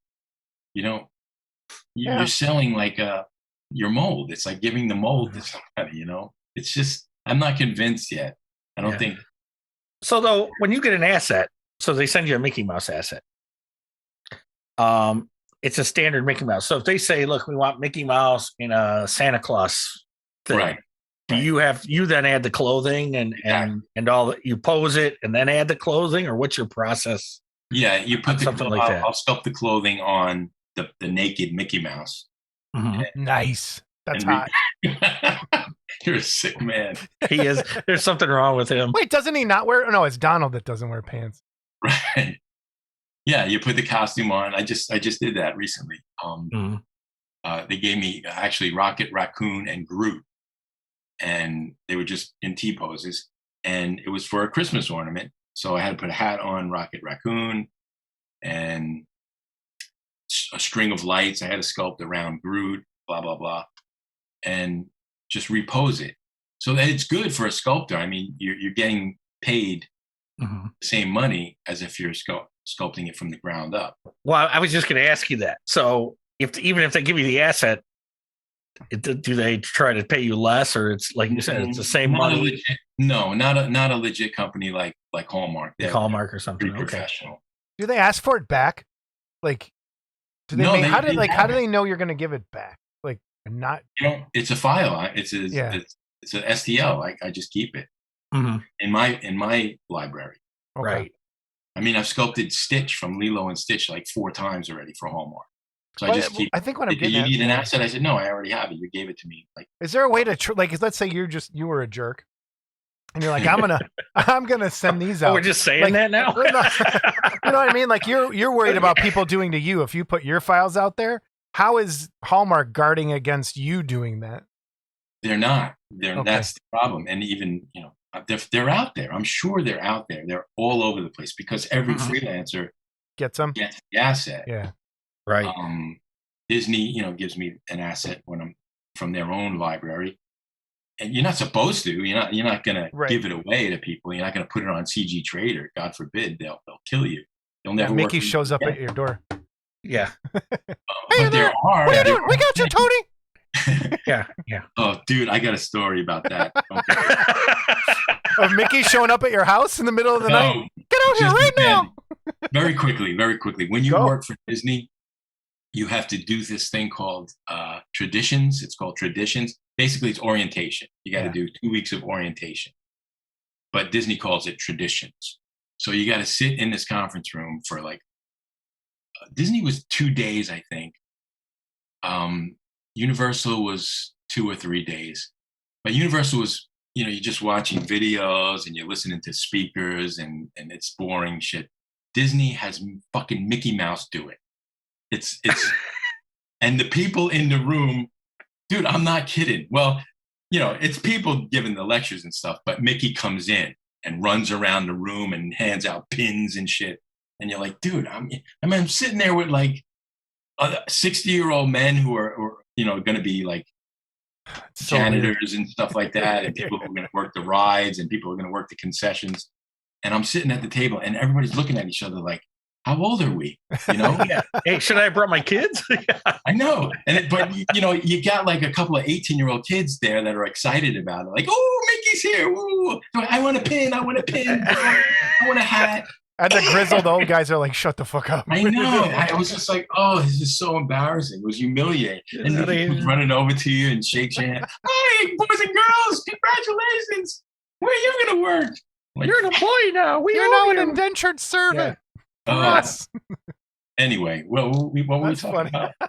Oh, the assets. So assets, and so how they protect them. So it's and that's another thing about sculpting digitally as opposed to sculpting in clay. Once you have a library, I have a library now. I'll never sculpt a fist ever again. I'll never sculpt an open hand ever again. I'll never sculpt an ear ever again. I just go in my library. I need a fist for Captain America. I just plug it in. It's like it saves me hours. Scott's thinking. He's thinking about Jason needs a fists. fist for something. I knew something was coming. My pumpkin is here. He wants to get his giant latex fist cast. Hey, Tony, can you send me that fist STL? I got an idea for my Jupiter. He went there. He went there. That's You ever see those things? I'm like, man, how do they? Tony, if you just saw some of the photos he showed us last night. Hey. Of his what do we call it? Your traveling bonding show? We're not talking about that. Whatever. Yo, you talk about a freakazoid. So we know you had the first class was out when we did the last episode, and since then you've put out another class, sculpting monsters and stuff like that. Those still going? They're still out there. At a really they were just price. on sale again, right? Yeah, he puts them on sale every couple of weeks, and I think the monsters one, no, the first one, the beginner one, was $5. It's like 12 hours of content, but he's got a great business model. His business model is sell them really cheap and sell a ton of them. And he gets orders from all over the world, and he's marketing he's targeting like students, like college students and art students, people who want to learn. Yeah. And his hook is, all the instructors are former Disney animators, and the background painters from Disney. You don't get much better than that, and you can learn how to make background paintings from Disney background paint for like $5. You can't beat it. So he's really doing well. The courses are selling great. But you know what he told me? The clay sculpture class that I did, it doesn't sell as well as the ZBrush class. So that tells you right there, everybody's where everybody's going digital now, and nobody cares anymore about clay, which is sad. And even painting, like oil paint, the digital classes outsell the traditional classes. Man. Right. So we would call you probably at this point a fringe garage kit guy, because you're mostly doing what you have to do for a living, but you still come back to it, even though you hate us all, you come back to it. And not all not all of them, most. So, but now, and I had this conversation again with somebody yesterday that there's so many guys out there just holding out saying, no, clay sculpture is still the way to go. And you can't get an exact likeness with clay sculpture, and you can't. And one guy finally said, he says, it depends how much time the sculptor puts into it as to what your end result's going to be. True. That's true. And so we've seen a lot of digital sculpts that are really right on likenesses. Of course. But something like that takes a lot more time than like a cartoon kid or something. Yeah, sure. But I keep hearing the one that drives me up the wall. I have a business sculpture page on Facebook where I just put sculptures, not my personal page. And when I put a clay sculpture up, it gets like so many more views and likes than a digital sculpture. And every once in a while you have somebody comment and say, clay is 10 times better than digital. Digital looks fake. Digital looks this. That's just me. That's just my inability to make it look real. There are digital guys that can do hyper realism if that's what you want. Yeah. Like unbelievable. It's unbelievable. And the comment that drives me nuts that everybody keeps saying is, it's just another tool. If you make your living as a sculptor, it's not just another tool. It's a game changer. It changed everything. It's like, it changed everything. Yeah, you can. If you're doing a portrait, you can do a digital portrait or a clay portrait. If you're a really good clay sculptor, you could do a clay portrait and get all the skin pores and all the detail that you could get in a digital sculpture. Mm-hmm. But if you're doing a sculpture of Spider-Man, all that crap he's got, or Superman with all that little texture they got on their costumes now, how the hell are you going to sculpt that in wax or in clay? You'd be there for years. At this scale, forget it. You can't do it. So there are things that but with ZBrush, you have a little alpha, a little texture map, and you slap it right on there, and it populates all over the costume in a second, and it's perfect. It's like crisp. You've seen all those STLs with all that crap all over the costume. Yep. Can't do that. There are things that you can do that you can't do in wax or clay. Of course, he also knows how that drives me crazy too, because I'm such a traditionalist like yourself. It's like your Iron Man there. I don't want hyperrealism. I want it to look like it popped out of the comic. Me too. And and it's so frustrating because you go on these STL places and nobody's sculpting that. Okay. Mm-hmm. They're all sculpting this ultra realistic or movie related, and I'm not knocking that stuff. Some of it's really nice. But and of course my biggest pet peeve is the Superman logo that sticks out of the chest about an inch, I'm with you, man. That's why Randy was so successful. Randy Bowen was so successful. Yep. He did the comic versions. Mm-hmm. But that was many, many years ago, and there wasn't much ZBrush back then. But I don't think he would have done there was some guys doing digital stuff. Joe Mena was doing like some digital stuff for him, but he was still trying to do John Buscema. He wasn't trying to do like all that texture shit. Right. They were still trying. And I remember when it first came and when Bowen started to do some digital sculpt, I will say at that point, you could tell the digital sculpt from the traditional clay sculpt because it was all new. Yeah. Okay. It was all, I'm sure if you looked at your earlier digital sculpts to your digital sculpts now, you'd say, wow, boy, I progressed. And the technology and the programs and everything have progressed at this point. Yeah. So for sure. It's to watch it progress. And, you've said to me, I don't know that I'll ever sculpt anything in clay again, because it's just probably not for a job, for my own pleasure, maybe, but not for a job. It's crazy. It's crazy. Yeah. And what people don't realize when you show those clay sculpts, those are old sculpts. Those aren't stuff you're doing now. Basically, those are stuff that you have photos of that you've had.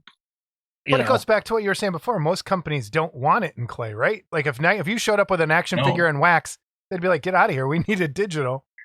Like you can't do it. NEC is still doing some stuff. There's still some in wax. I think maybe just portraits, probably. Okay. Mm-hmm. There are guys like Trevor Grove, who he's a genius with wax. Oh yeah. I don't know if he's made the leap yet, but he doesn't have to.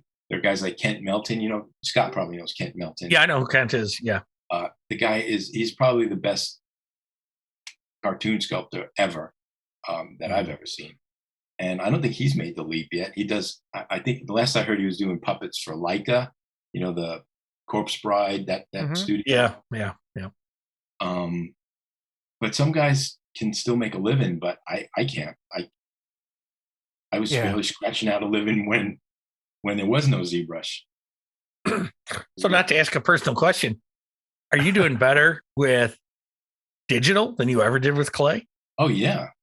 Okay. Busier for sure, because you could crank stuff out much quicker. Those sideshow pieces, those old 18-inch premium format things, right? It would take months, literally months. If you look at I did a Vampirella with these bats, and there was like 20 little bats. Yeah, I remember that one. That was a beautiful piece. But oh my God, but the bats took me like 6 months. Just, I was trying to make molds and pour wax and pour copies of the same bat, and And Red Sonja had this chainmail on her boobs, and I had to take a hole punch and a sheet of styrene and punch out little circles of styrene, like 200 of them, and glue them with crazy glue onto our boobs. It took months. And then you would get revisions back from the licensor or from Sideshow, and it'd be like, let's change the pose. Let's put the weight on the other leg. What the hell? That's like a resculpt. That's like square one, you know? Mm-hmm. And with ZBrush, you just go back to a previous version, and there you go.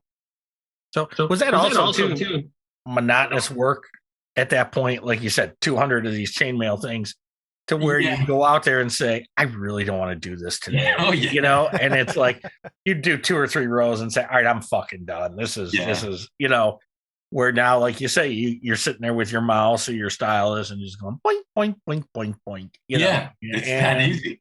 You know, and I'm not trying to say any monkey can do ZBrush, because, you know, Jason still can't. But I made an apple. I made an apple. Yeah, boy, give him a medal. So it looked like an apple. So I don't know. It's fun. It's fun. I made this. I made that. What is that? It's one of my sculptures.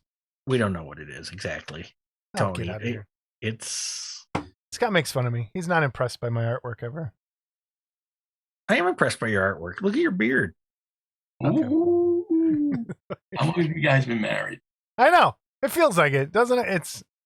I want a divorce every 2 weeks that I do this, Tony. Okay. You know what I love? I love the woman's voice on the beginning of the show. That's my girlfriend, Jamie. Model? Who is that? Is that your wife? That's my girlfriend. Yep. Yeah, he wants her to say asswipe. We still got to get her to say asswipe, because that's Suzanne's pet word for Tony. Apparently, I can get her to do that. She calls me that once in a while. We have little pet names for each other. We've been married 30-something years. Oh man! Congratulations, sort of. So now you love the thing. We've got another guy, Shane McGowan, says he hates it so bad he wishes there was like the skip button that you have on Netflix and shit to skip the intro, because he just wants to go past it when she opens her mouth. Fast forward. And that's the best part of the whole show. You said that it's a game changer. I think you're right. Like, if you think back to when the camera was invented, painters were like, oh crap, what do I do now? And I think it's on that level, digital sculpting, of how it has changed everything so much. Yeah, you don't get a lot of moments in time where there's something that changed everything so much as that. Yeah. And I think this is illustration. Illustration is probably the same thing. Joe Jusko still paints. If he was alive, Frazetta would probably still be very employable, you know. Mm-hmm. But most illustrators, I think, are at least doing the coloring in Photoshop. They're not, if they do a sketch, they scan it. But they got these beautiful Cintiq tablets now where you can just draw right on the glass, right on the screen. Yeah, those are cool. You got to get one of those, by the way. I was going to say, are you still using the mouse and the stylus to sculpt and the little Waco pad? This little Wacom. This is Wacom? like 20 years old, and this little stylus. And there's probably guys out there that do ZBrush are cringing right now, going, I can't believe he's not using the screen and doing that. So. Yeah. Well, it's I don't know. I learned this way. I learned looking at the screen and drawing on the table. Mm-hmm. And it just seems normal now. Yeah. But they did have those big, beautiful Cintiqs at Disney and at Universal. And it's cool. It's cool. You're actually just pushing the clay on the screen. You're pushing it. It's pretty cool. And the stylus has like pressure sensitivity. So it's kind of neat. I'm going to have to get one of these days. I don't know how much they are. They're like a couple of grand. Break free with some of that, money you got buried out in the jungle there, and get yourself one, for crying out loud. Please, my wife wants a new kitchen. How much tell her to get to work. I know. This is why I'm working 18 hours a day. My son just moved back in. So I see you got the hot tub back there, though. Oh yeah, that I was insistent on that. She uses it more than I do. I don't go in it. It's always thundering and lightning. And Tony's pushing her out the door. Yeah, go on, Get in the Suze. tub, Go get in on. the tub. Yeah. Hey, no, it's nice out. Go. Here, no, hold this copper pipe while you're in there. It'll help heat the water. Yeah, that's it. Yeah. I tell my wife, are we going to just die with money in the bank? I don't want to die with any money in the bank. I'm not going to save. I'm not busting my ass all these years so I could spend my life savings on bags of chemotherapy. I want to spend it, man. I want to spend it. Yeah. I don't care. Bags of chemotherapy. I know what you mean. That's I kind of great. the same way. That is If I knew how to drive a boat, I would buy a boat, but I would drown. I would probably hit a buoy or something. So how is your 3D crash printing shop coming? You got your Jupiter unboxed yet? Yes, I do. I haven't fired it up, but it's unboxed, and I didn't open up the little toolkit that comes with it yet. Mm-hmm. But I can't wait. So I have to. You're saying I have to get a new version of the slicer now, Cheeto box? Well, so it comes with this. I'm sure you saw it. Well, you might not have saw it, but this is in your toolbox probably, and you got to scratch that off. Oh, this is your year subscription to. Oh, I'm upside down. Sorry. I didn't open it yet. Chitu Box Pro. Oh, okay, cool. All right. They give you a year. Nice. So they give you a year. But you can keep your old version. So for your Saturn and stuff, you can just load a new version or load the Pro for the Jupiter. What I always do, and I don't know, I think Jason does too, is I save all my stuff pre-slice before I slice it. Because once you slice it, you're locked into those settings. Right. Where I think you could take a Saturn pre-slice, Jason, tell me if I'm wrong, and import it into a Jupiter build plate if you had to. Maybe. Oh, okay, maybe. I'm not sure. We should ask Jamie because he's done it already. He's played around with it. But, once you slice it. So I don't know. And that's why I'm worried about the Pro. So if I start working with the Pro and now the subscription runs out, I just want to run the free one. Am I going to have to reslice everything? Am I going to have to reorient it? Am I going to have to resupport it?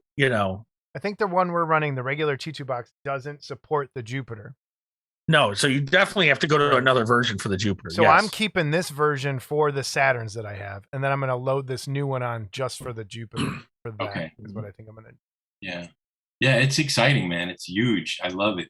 I can't wait. I just set mine up yesterday. So did you get it out of the box on your own, or did you have some help? I had a buddy over here helping me out because weakling. No, I laid it down and slid it out. That's what I did too. Yeah, that's what I did. I was careful. So you're on one level though. See, I had to go down 16 stairs, oh my God. We fed it through my basement window. Oh my God, you're kidding. Yeah. No, I've got a huge basement, and 90% of what's down there when we moved here went through the window. Because otherwise you go up 8 stairs and then you're on the main level of the house. But then if you want to go in the basement, it's 16 stairs. And it's like, fuck that. So when we were moving, I said, hey, just start handing me boxes that are going in the basement through the window. So I told the wife, we got one window she can't plant anything in front of because I've got to. It's the delivery window. But dude, we put curio cabinets down there, slate from the pool table. It's Rotocasters. The small Rotocaster is down there. The big Rotocaster is in the garage. The big one's never coming in the house. You don't have to do that anymore. You don't have to worry about that.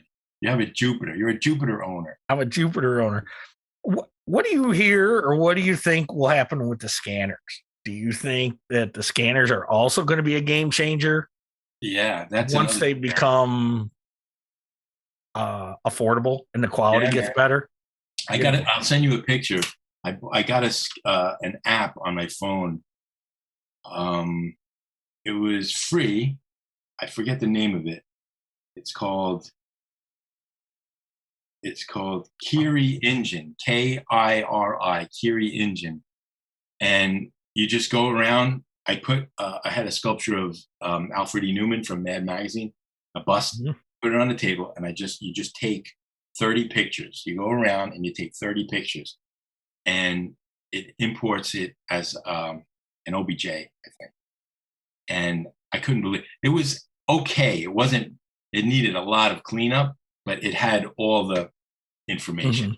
So all those old clay sculptures in my garage that are just collecting dust and drying out and cracking, I can now scan them when I get a better scanner. This app is not that good. Right. But if I get a good scanner and, you take like 100 pictures or whatever, you're going to get a beautiful 3D model of a 3D object. So that's going to be another game changer and another headache for for anybody, because at that point, like, I'll take this stupid little polar bear sculpture I got. Oh wow, look at that. And I'll scan that bastard tomorrow. Okay. No, I already have that STL. I don't need to. That's right. We gave that away. That's right. I already have that STL. But no, but it's and what'll happen, what's going to happen in the garage kit world. Oh yeah. Okay. But then I look at it and it's already kind of started to happen a little bit, but I look at it like an Aurora Superman. Man, I would love to scan that just for myself and make it 1/6 scale or quarter scale, because I love that stuff. You showed me somebody, was it? I'm pretty sure it was you. A life-size Frankenstein, right? Yeah. I don't know what that. Yeah, that was at the Monster Palooza that the guy did a Frankenstein with the box and all that and the paints and all that shit. He scanned the kit and CNC routed out a big one, right? Well, yeah, I don't know how he did it for sure. I don't remember. I'd have to look back and see how he did it for sure. But that thing was amazing. That wasn't sculpted. That was a scan. Yeah. I just downloaded that. Who's the guy that you had on the show doing the little minis? Michael Berglund. Mike. Yeah, they were cool as hell. I was going to buy them until the shit hit the fan and everybody. Yeah. Well, shit didn't hit the fan. That's about a 50-50 split on that. There's guys that. Yeah. I think what most guys are worried about is what it could lead to. What did Jamie just buy this morning? It was the Marks. He said the Marks. Someone scanned the Marks figures, and he wanted to print one bigger and paint it. I said, put it on the Jupes, make it like put it on the Jupiter. Yeah, Jupes. Marks. That's a great idea. But the thing about the Aurora, if nobody was doing those kits anymore, why not? If they're gone forever, if those steel molds were all destroyed, but there's someone doing them. Atlantis has a lot of the molds. Yeah. So they might get bent out of shape, but yeah, and they should. It's their property. They paid for it. True. But I mean, it's become such a part of popular culture now. It's like an iconic thing. I mean, he's not taking. If he's printing little minis, he's not taking any sales away from Atlantis. Nobody's saying, "Oh, I'm not going to buy that." stuff. Yeah, I'm not going to buy that Glow Godzilla because I have one this big. Okay, and it's I agree it's with scary, you. though. Technology is going really quickly, and that's why I'm. This is how Westworld starts. This is how what starts? This is how Westworld starts, where we scan each other in. Dude, and then there's just another Tony out there. Forget the new Westworld. 1973, Yul Brynner, James Brolin. That's Westworld. Anything after that is just crapola. The first have you seen the new one at all? I'm just teasing you. No, but have you seen it? I refuse. The first season's really, really good. And then it kind of goes. I'm currently watching the new one. You don't understand. Tony's locked into 1976. Okay? You don't talk to Tony enough, but Tony's locked into 1976. Okay. If they do it correctly, if they like the new Star Trek movies with the new Mr. Spock and the newer ones that were like 10 years ago, they did it correctly. They got actors that look like the old actors. They got, the look was the same. Everything, the personalities were the same. I just saw a trailer for not a Christmas Story. That's something different. No, I heard about that they're doing that. They're doing a sequel with the original cast. Yeah. But that's not what I was going to say. What was I just going to say? Oh, I just saw a trailer for Pinocchio. Disney's doing a live action Pinocchio with Tom Hanks as Geppetto. But it's all CGI animals, right? And the little cat is It's perfect, just like the 1940 animated one. It's perfect. All the characters are exactly the same. It's probably shot for shot, but live action with Tom Hanks as Geppetto. And I'm like, it's perfect. I would see that. But if they make like Westworld, I saw the trailers for it and I was just like, nah, man, I want an android. I want a robot that takes his face off. I have to say, the one Disney thing I did watch just because I thought it looked cool was it Finding Christopher Robin, and they did the CGI the Winnie the Pooh characters. And they were a Stitch, man. Eeyore was a Stitch. It was a and so like you said, I mean, the movie might not have been that good, but it was. I wonder, and I don't know how much, Tony, of the story you know, but and I just watched the movie. I never realized it was such a controversy. Mary Poppins, what Disney went through to get the rights to do the Mary Poppins movie, and how the original writer was so against him incorporating animation with the characters. I think the movie's saving Mr. Banks. Yeah. Okay? And Hanks played Walt, actually. That's right. And what he had to go through to to get her to sign the rights. And then even when they showed it, she was mad that he used animated penguins and stuff like that. But I wonder if they were making Mary Poppins today fresh, what they could do with something like that. They did make a with Emily return Blunt, of, didn't she? Yeah. That's yeah. They did do a return of, so I don't know what they did there because I didn't see, but I just wonder, like you say, it's so which why I got so pissed off at Peter Jackson's King Kong. It's like you could have done anything and you did this snarly faced horrible mess. And King Kong is one of those that leave it alone. 33 or it's nothing for me. I was looking forward to Peter Jackson's, but they always make him look like a silverback gorilla. And it didn't look like that in the beginning because those first statues that came out, it doesn't look like that. It looks like an old grizzled like gorilla. Like it doesn't look like a silverback. It looked like something different. And I think it got changed last minute. And I don't get it. Because it shouldn't look like a gorilla like that. And now they're gonna screw with it again. Yeah. People Tony can't talk about it because he's probably involved in it. The new Disney, did he know, Tony, there's a Disney Plus King Kong coming out? Yeah. It's a prequel to the 33. Yeah. Joe DeVito or something. I have those books that he put out, Kong of Skull Island. And the illustrations are pretty cool. They look like the old Kong. You know what I just finished last night was Primal on Adult Swim. Have you seen that, Tony? It's about a caveman and his T-Rex. It is really it is so freaking good. I saw the last episode. David Krentz did the storyboard, so he's like an old dinosaur sculptor guy, and it looks. There's no talking through the entire thing. It's just his caveman growls and this T-Rex growls, and it's like an old style kind of just like you got to see it. It's so good, so well done. Thad recommended it to me a long time ago, and I started watching it, and then just it fell into the pile, and I finally finished it. It's so good, so good. When he says something's good, no, it's good, Tony. It's good. It's Primal. I can Look it up. with, like 10,000 BC with Raquel Welch. There wasn't much dialogue in that, right? It was just like not much. No, there wasn't. You didn't need that was a talking movie. Yeah, that was a talkie. Yeah, she's so smoking hot in that. Oh my god. Yeah, Raquel. She's still alive. Raquel. Yeah, she is. Not so smoking hot anymore. No, but she's not. I mean, for her age, she looks. She was on Seinfeld. When she was on Seinfeld, she still looked pretty good. But picture I recently saw. Enough plastic surgery. Like, look at Cassandra Peterson. She still looks good, but she must have a hell of a plastic surgeon. So I need one of those. Never looks good. Who's that?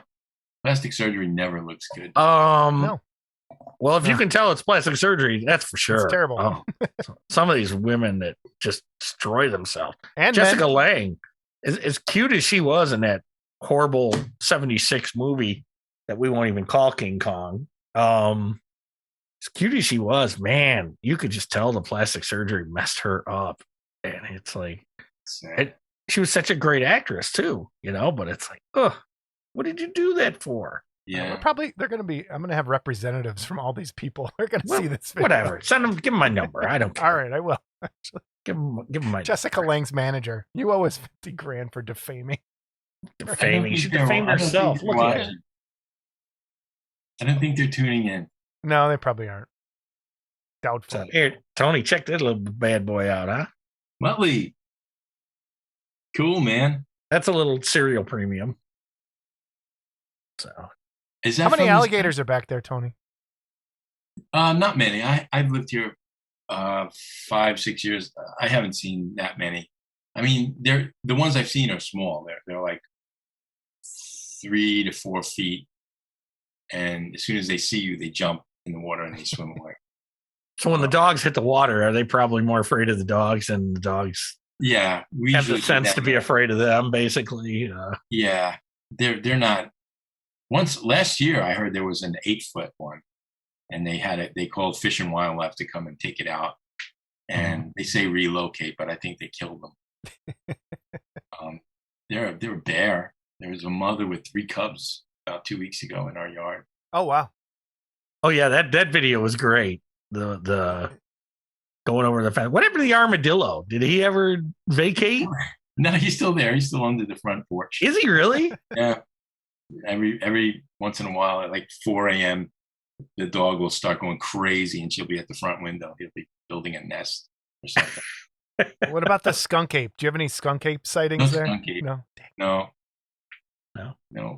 Like a skunk. I'll kill a skunk. Not skunk ape. What's it? It's like Bigfoot in Florida. Yeah, that's a big legend down in the South. Huh.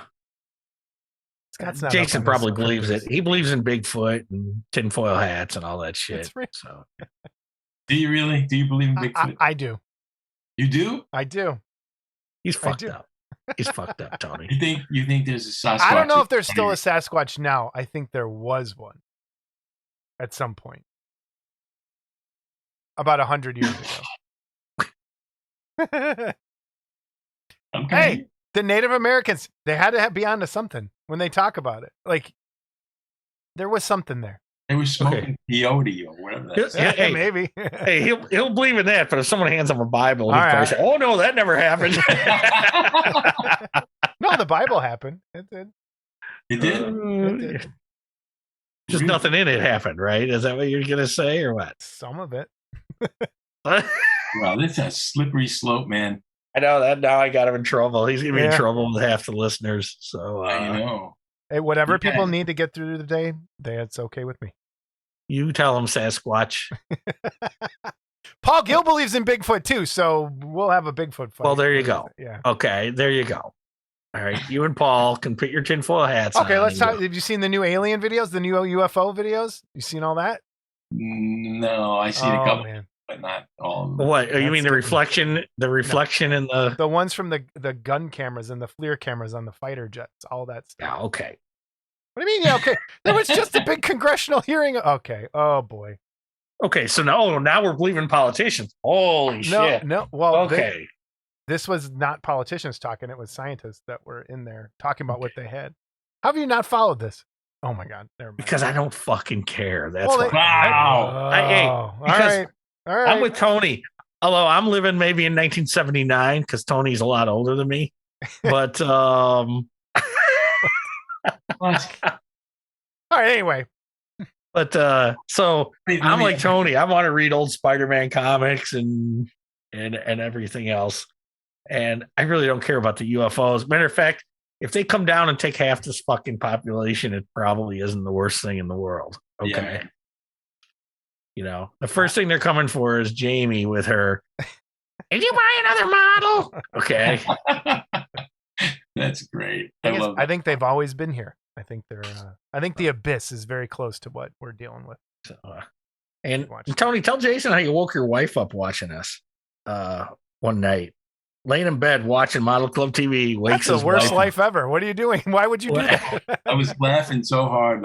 The bed was like shaking. I was cracking up, man. I forget what it was. I forget what.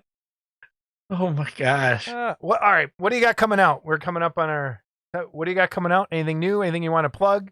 No, I got a lot of stuff in the hopper, but I got to find time to finish it. The Herculoids are close. The two main cool. characters. I got a Creature from the Black Lagoon and a Frankenstein that I want to put on the Jupiter, but I want to do them at quarter scale and a smaller scale. I like this scale. I like this 12-inch scale, like one. Mm-hmm. What is that? 1/6? Yep. Yeah. So I'll probably do the Hanna-Barbera guys at 1/6. And he won't listen to me and fucking print them smaller for different people, you know. How much smaller do you want than that? I'm just saying, there's an audience out there. There's guys that'll buy miniatures. I'll bet you money. There's guys that would take that Iron Man at this big. There's a lot of people that would want that. And would buy it Yep. at that size. It's just that, again, another beauty of digital sculpting is you have that option. You know, minis don't. Yeah. I think you'd sell more minis than the big ones, actually. I'm not familiar with the miniature guys, with the miniature world. Yeah. I mean, that's like a whole nother group of. Do you have any of Jamie's miniatures handy there, Jason? The ones that he got the rights to print? Okay. Not handy. Okay. So Jamie got the. I know those game pieces are huge. That's what I would like. Oh, do I have one right here? Do I have? If you did that Iron Man like 6 inches, or even 4, I think someone you'd sell. I mean, this guy sold out. I got this. Oh, okay. This Wendigo. Look that big, and I think people would. This is what people like. It's a whole different audience, so it's not Garage Kid guys. It's a different audience. I know, that's my problem. I'm not familiar with that audience, and I don't know how to reach them. I'm only on one Facebook group. That's the only one I go on, is that Resin Maniacs group. Watch Tony's going to drop this. I'm not going to drop this. But you know, our guy Jamie Sy, he got the rights to print a bunch of these like goofy super deformed from this guy. And what was he selling on Wonderfest for? Like $7 or something. Or yeah, $7 or something. And if you bought a ton of them, he'd give them to you for $5. I forgot. But but he blew them out. Dude, he sold through those faster than anything, you know, and again, it comes to, you know, the Garage Kid guys don't want to always spend collectible money. Right. But again, the smaller stuff would still sell. And I know, you know, you and I have talked about like an Aurora style Iron Man as well, you know, and stuff like that. And, But again, you'll have guys that wanted it 6 scale. You'll have guys that wanted it 8 scale. Okay. Right. And the joy of the 3D printing is, you know, you have that option. You know? Let me ask you the question. Who'd ever thought this? Who'd ever thought you could pull this off a build plate and it would do this? Okay. Scott's still amazed by the dragon a year later. I am. I play with this dragon every day. That's amazing. I play with my dragon every day. I'm not having too much luck with my what do you call that stuff? ABS printer. It just I just keep getting spaghetti. So it sucks anyway. I hate the feel of it. It's like plastic. I like resin printers. Now I agree with you, but the other day I had a bracket go bad on it broke in my refrigerator. Yeah, I go online, I order the bracket, and then I come back and it's like there's one on fucking Thingiverse. Are you kidding me? I printed it. There it was, back together. Cool. So these guys, these Garage Kid guys, are not. They don't think that 3D printing is the same as. I mean, resin is resin, is it not? I mean, I agree with you. I mean, what is it? Is it something that they feel is like a cheap knockoff of? Does it have to be hand cast or what's the pushback against 3D printing? I know what the pushback is against 3D digital sculpting versus traditional sculpting. I hear it constantly and it drives me crazy. So I've done both. And there's no comparison. For me, I don't understand. I don't know why anyone. If you get a bag of parts, it's a bag of parts. Who cares how it was made? That's my opinion. Like, what does it matter? But there's some guy. I don't know. I don't get it. I don't get the aversion. It's and Tony, kind of like you and I. There's certain things we just don't want to change, and I think guys just don't want the hobby to change from what it is. but it's changing for the better. It's not Right. like Right. remaking Okay. Boris Karloff's Frankenstein into some piece of shit Halloween Horror Nights Frankenstein. Right. It's not. It's changing for the better. You're getting keys that fit perfectly together. You're getting crispy, no air bubbles. No air bubbles. No air Never bubbles. again. The resin actually sands easier. Yeah. It cleans up easier. No seams. No air No seam- bubble. Right. And here's the thing: nothing ever goes out of production totally. And when I say that, 5 years down the road, if I'm working on my Iron Man and I lose an arm, okay, I can call Tony up and say, "Hey, man, can you print me another arm?" Or even, God forbid, send me the arm file so I can print my own, so that I've got the replacement, and it's never going to go out. I've had guys already at House Ape Caruso. I printed him the Herculoids from Well, and he dropped the nameplate and it shattered because it was hollow. Okay. And he says, "Man, can you print me another nameplate?" I go, "Yes, Kenny, no problem." And I just, boom, printed it right up for him. And Another thing, you could do big stuff, hollow, and the wall thickness is perfect. You ever get an old garage kit that's hollow and you hold it up to the light and it's like a piece of paper. Yep. That doesn't happen anymore. You got to drill a hole in it and fill it with resin or whatever you want to fill it with. Yeah. So I don't get it. I just don't understand what the pushback is. I don't either. I know there are sculptors that are, I hate to say it, but they haven't made the leap yet, and maybe they're, I don't know, for whatever reason they haven't made the switch yet, and they're, it's not as good. It's not as good. And it's bull. That's bull, man. I've done both. I'm telling you right now, it opens up so many opportunities, so many things for you. You could do all that little texture crap if you wanted. You could do vehicles and weapons like that. In the past, I used to have to carve weapons out of styrene and wren shape and all this wood crap. Right. And it would take forever. It would take forever to make a little chainsaw that big. Yeah. Forget it. Or an M16. Like how hard An that M16. yeah. Now you just go online and find one. Someone already has it. Okay. Yeah. I need an M16. Boom. Oh, okay. Yeah, I'll bet you can find an M16 on a CG Trader in about 2 minutes. I bought a pack of guns for this. I think this video just got flagged, probably. I was talking about buying guns. No, resin gun, toy gun. No. On CG Trader, I bought, just a pack of weapons. They gave me like 40 different guns from Star Wars blasters to Colt 45s to muskets. I just got a whole pack of guns. I'll never have to sculpt a gun again. And who wants to? I can sculpt it in ZBrush in a couple of hours, but why? So when you do that, when you buy an asset like that, do you have to credit them in whatever you do, or can you just use it, or how's licensing work for that? It depends. It depends. Does it?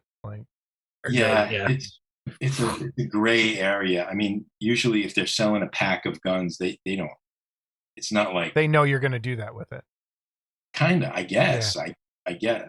If it's a character, you want to change it at least, or parts of a character, like Boba Fett's jetpack or something like that.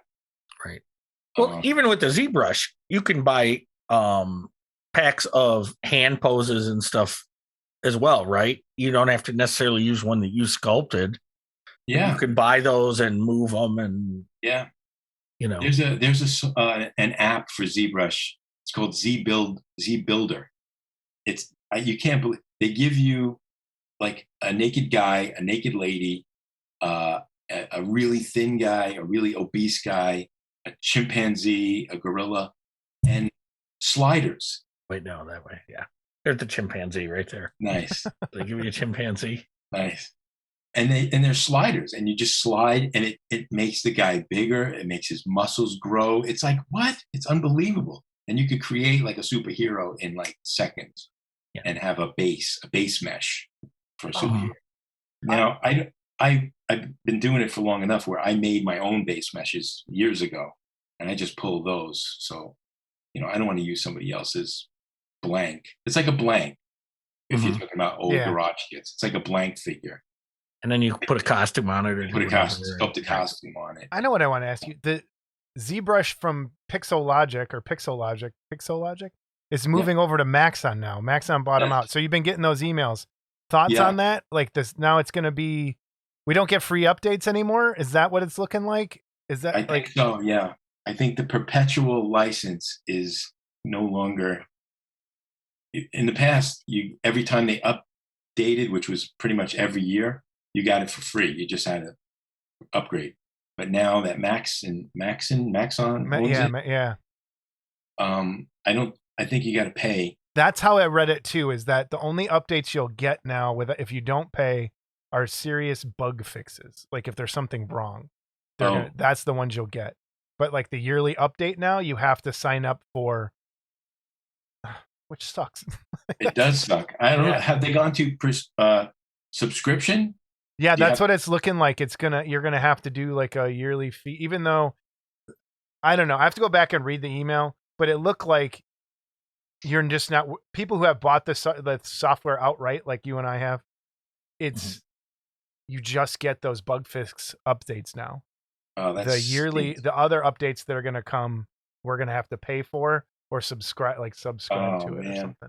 You can't blame them. They probably I agree. Sold out for $1 billion. But have you tried Blender? Because a lot of people that I noticed, they're all mad about this and like, hey, we're going over to Blender now to try that instead because it's free.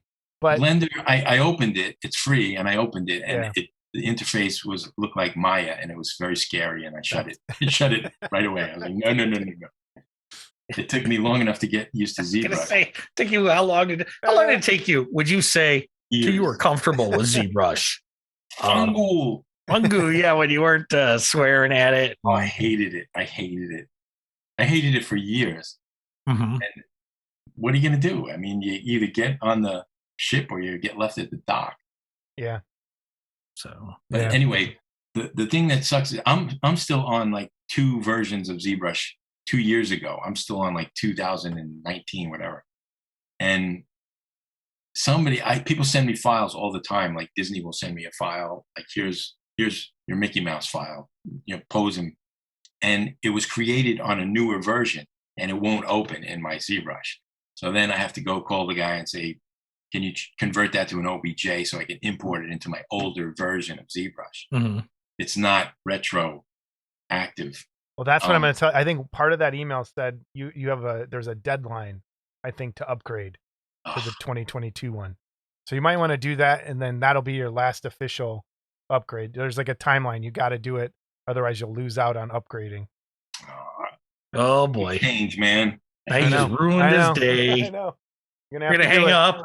He's gonna hang up Iron Man and Space Ghost. They're gonna go all over the place. He just runs his arm down that bookcase. Just runs his arm down the bookcase. The lava light goes all over. He's cleaning wax for the next 10 years. That thing's a retro lava. That gets hot, man. That's like from the 70s, I think. That's an old one. It gets really hot. So you gotta be careful with that. They're still mesmerizing, though. You still can watch them. You can just sit in a chair and watch them. Wow, that's pretty cool. I love it. Jason don't remember when they came out. I do. I remember them being around when I was a kid. Yeah. You probably snorted them or something.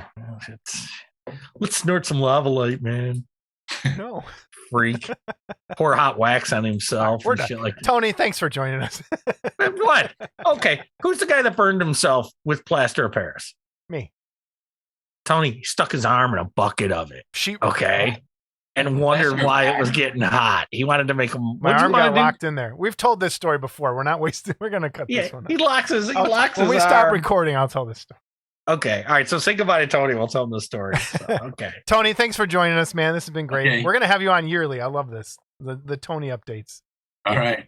Yeah, it's not much. Not much. No, it's all good. No, that's all right. It's all informative. Best place for people to get a hold of you. Facebook, the business page. It's Tony Cipriano Sculpture, I think. Okay. It's the name of it. Yeah. Cool. Thank you, sir. Yeah, and don't send him pictures of your grandmother ever, because he'll do bad things. So Ragnar. So. Yeah, but don't get a hold of me because I don't want to. Okay. He doesn't. If someone wants to buy one of your things, the best way is through the sculpture page. Right? Yeah, I don't ship internationally. I don't look. I just make things that I want, and if somebody wants to buy one, then great. But Scott, you want to tell everybody your he yells deal at with me all Tony? the time about that. I don't want to make them this big. I don't want to make them this big, this big, this big. I just make what I want, and if somebody wants one, okay, I'll make you one. So, if there are people that want to pay the shipping, Tony will ship to me, and then I'll ship to you if you want to pay for it. And people get so pissed off, and they're like, I get nasty messages. I'm not filling out the customs forms. I'm not doing it. The custom form is do it online nice. now. Okay, but still, I don't do anything online. Stop it. Just stop it. Just stop it. All right, Tony. Thanks again. All right. That was Tony, everybody. Great guy, and thank you for coming on again. We appreciate it. I'd like to do that every few months with Tony, like at least once a year. If we can get Tony from under the rock, yeah, and to talk to people like in person, he's a lot like me when it comes to. So I talk to Tony a lot on Facebook Messenger. Yeah. I don't talk to him on Zoom. I don't talk to him on the phone. I don't even have his phone number. And I'm sure he appreciates that. Thank God. But yeah, wait till he starts the Jupiter. He'll be wanting my phone.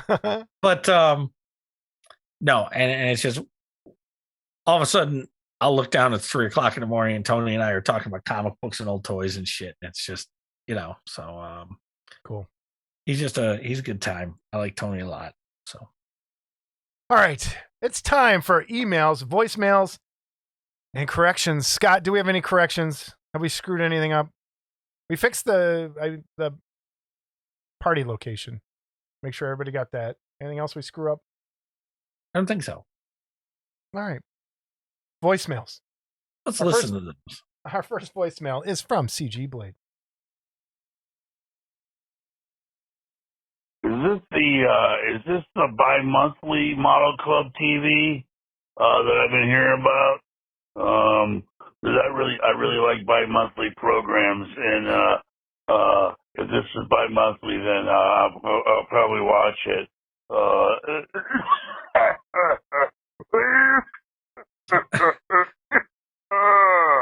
Yeah. So if this is the bi-monthly Model Club TV, then I'll probably be watching it quite a bit.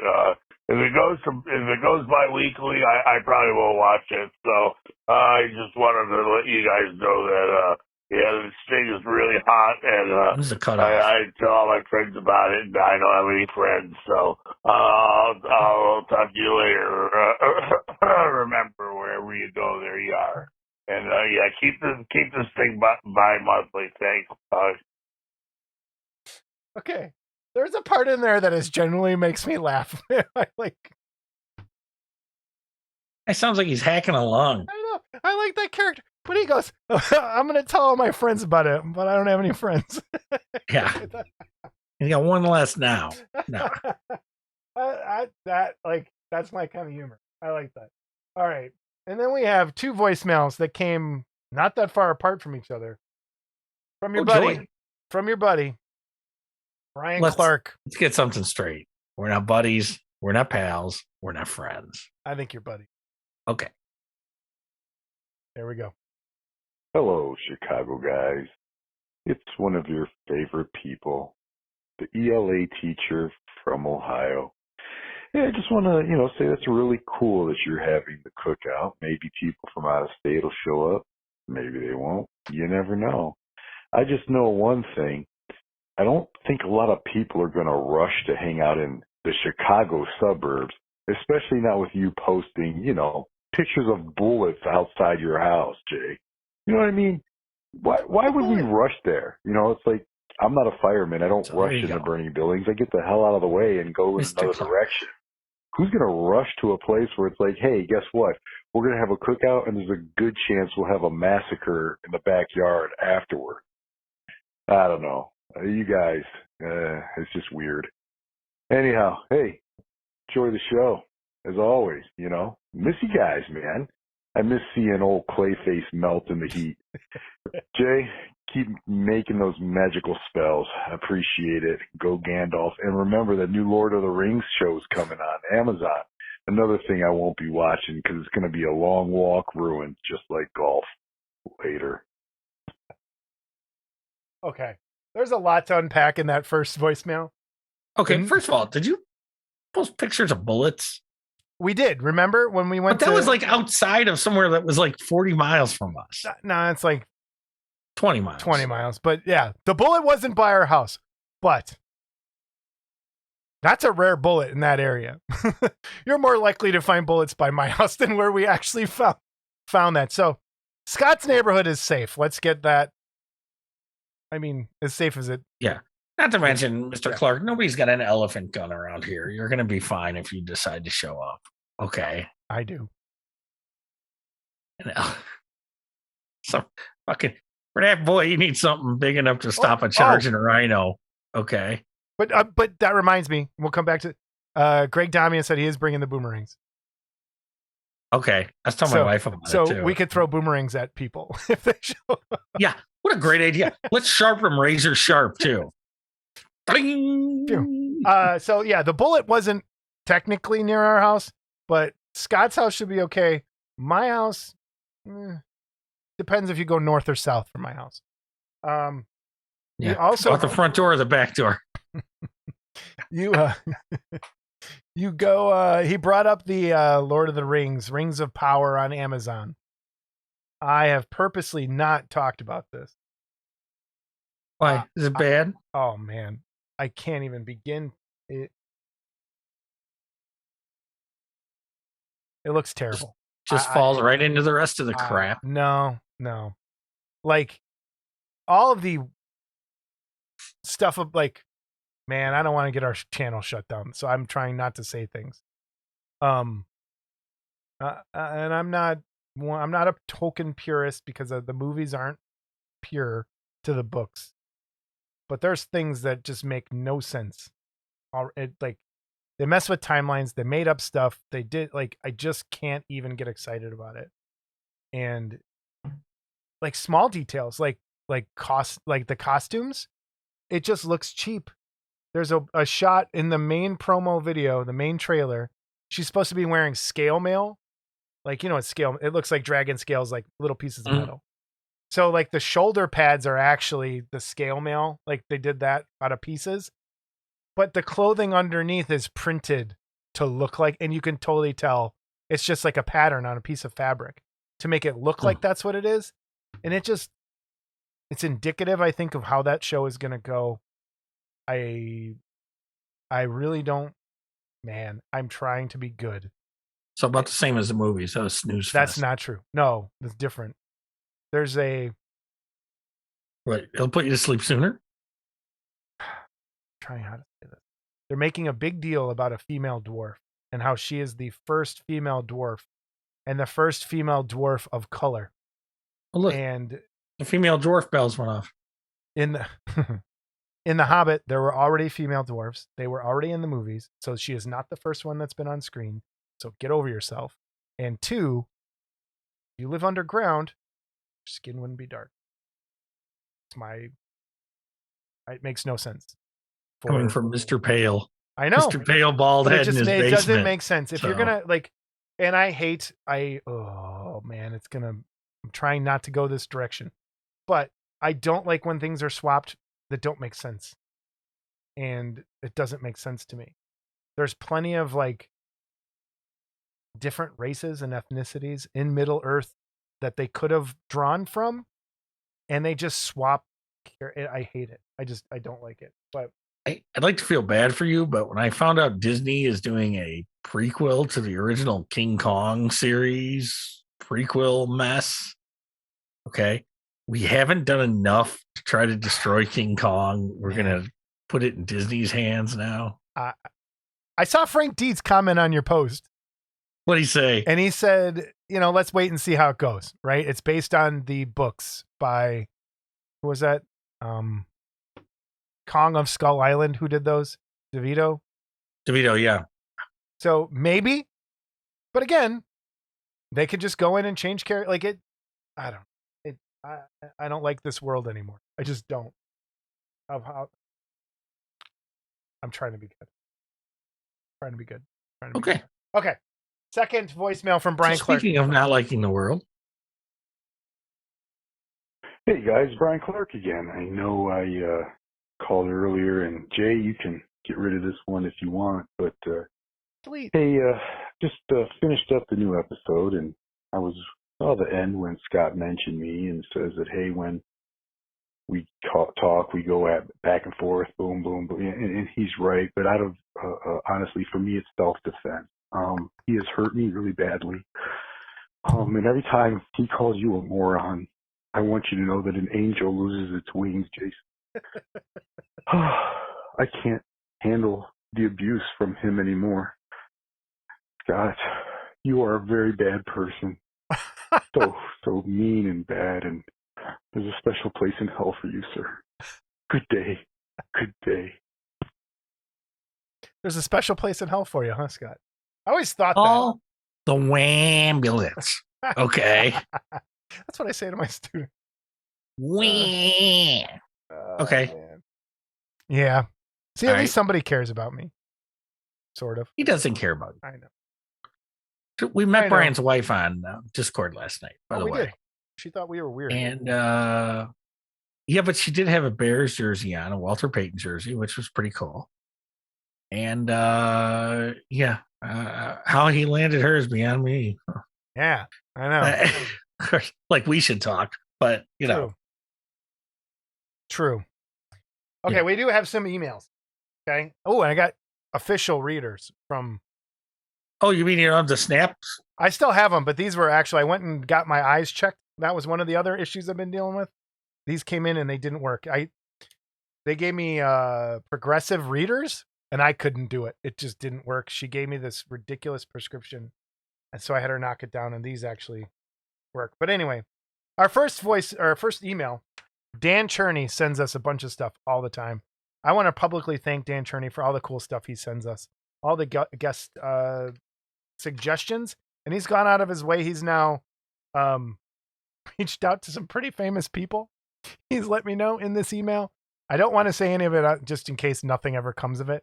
But my warning to him was, I'm like, that's all great, but if they're in the Screen Actors Guild, I wonder if we have to pay them. Like if they come on the show. Like, how does that work? Well, we've had Jaeger on twice. Is he? We haven't had to pay him yet. That's true. I would think he's in the Screen Actors Guild. Maybe not. You should ask Frank Dietz if you ever get a chance, like how that would work. But he also said this. I love the workbench part of the show, and I'd like to suggest that you have another similar segment called Tip of the Show. Viewers could send in photos or videos of a great model building tip that everyone could use, from a painting trick to how to do simple LED wiring. Think about it, Dan Cherney.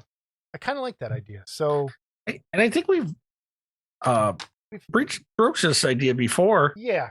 Telling people, if you want to send us a video that's like not CG blade long, but that was a good way to put it. I like. But no. But no, that's right. It has to be kind of short. It has to be. But 3-4 minutes. We'll pop it in if you want to do a video. If you want to do just some photos and like a little PowerPoint type of thing, yeah, we can put that in too. Well, Jason can't. I don't do anything. So my suggestion, if it could be a 2-minute tip or a minute tip, that would be, if you could nail it down to a minute, that would be awesome. Yeah, and we have a minute tip.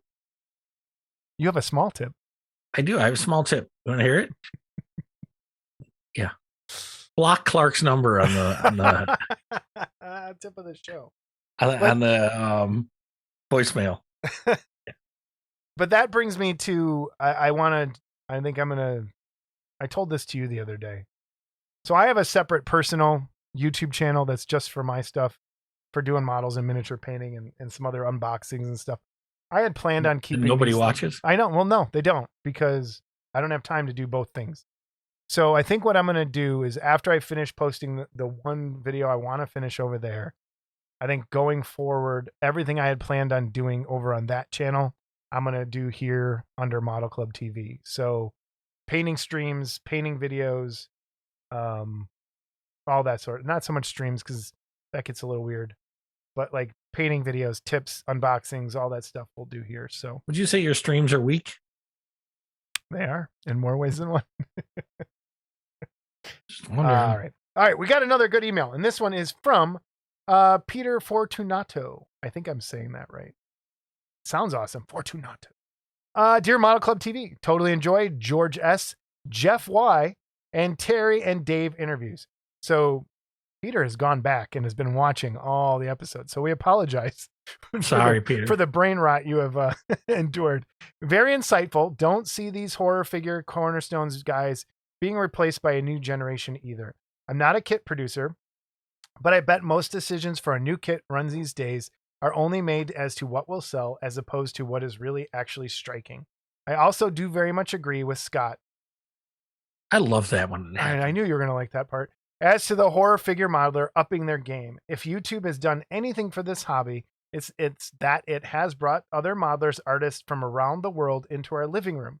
Scott's right. We just don't cut it when compared to, example, a Ben Comets or Olga Kropotova.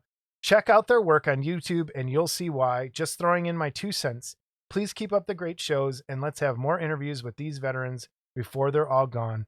Very sincerely yours, Pete. Yes, I would love to see a t-shirt or mouse pad for sale with your new logo. If it's a t-shirt, put me down for 2. So yes, we're working on that. But I agree. I have brought up Ben Comet's name many times. An amazing painter, like blows everyone away. There's a bunch of guys in the miniature world that are just so damn good at what they do that it's scary. And one of my biggest regrets from COVID was and I talked about this on the show before, Adepticon, I was scheduled to be in a painting class with Ben Comet, and it got canceled because of COVID. And then I couldn't reschedule it because of vaccine stuff. So it's an amazing painter. Please check out those people over on any of their respective channels, either on Facebook or Instagram and all that stuff. Be sure to maybe put their name on the screen so people can look them up. Sure. With the I will. right I'll put up spelling little things. and all that, So I'll put up those. Cool. So I think that's all it. That's the show. What? That's the show, buddy. Well, that's not too bad. Yeah. Other than listening to Cipriano droll on for an hour, and then now you. Yeah. All right. Please stay tuned for the gallery. Again, good stuff in there from Rick Lindy and a bunch of other people. Some cool stuff in there. And we'll see you soon. A couple days before the barbecue will be the next episode. So have a great couple weeks, everybody. Busy, busy, busy. Take care. See you later. Bye.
Look at you guys, fucking odd couple.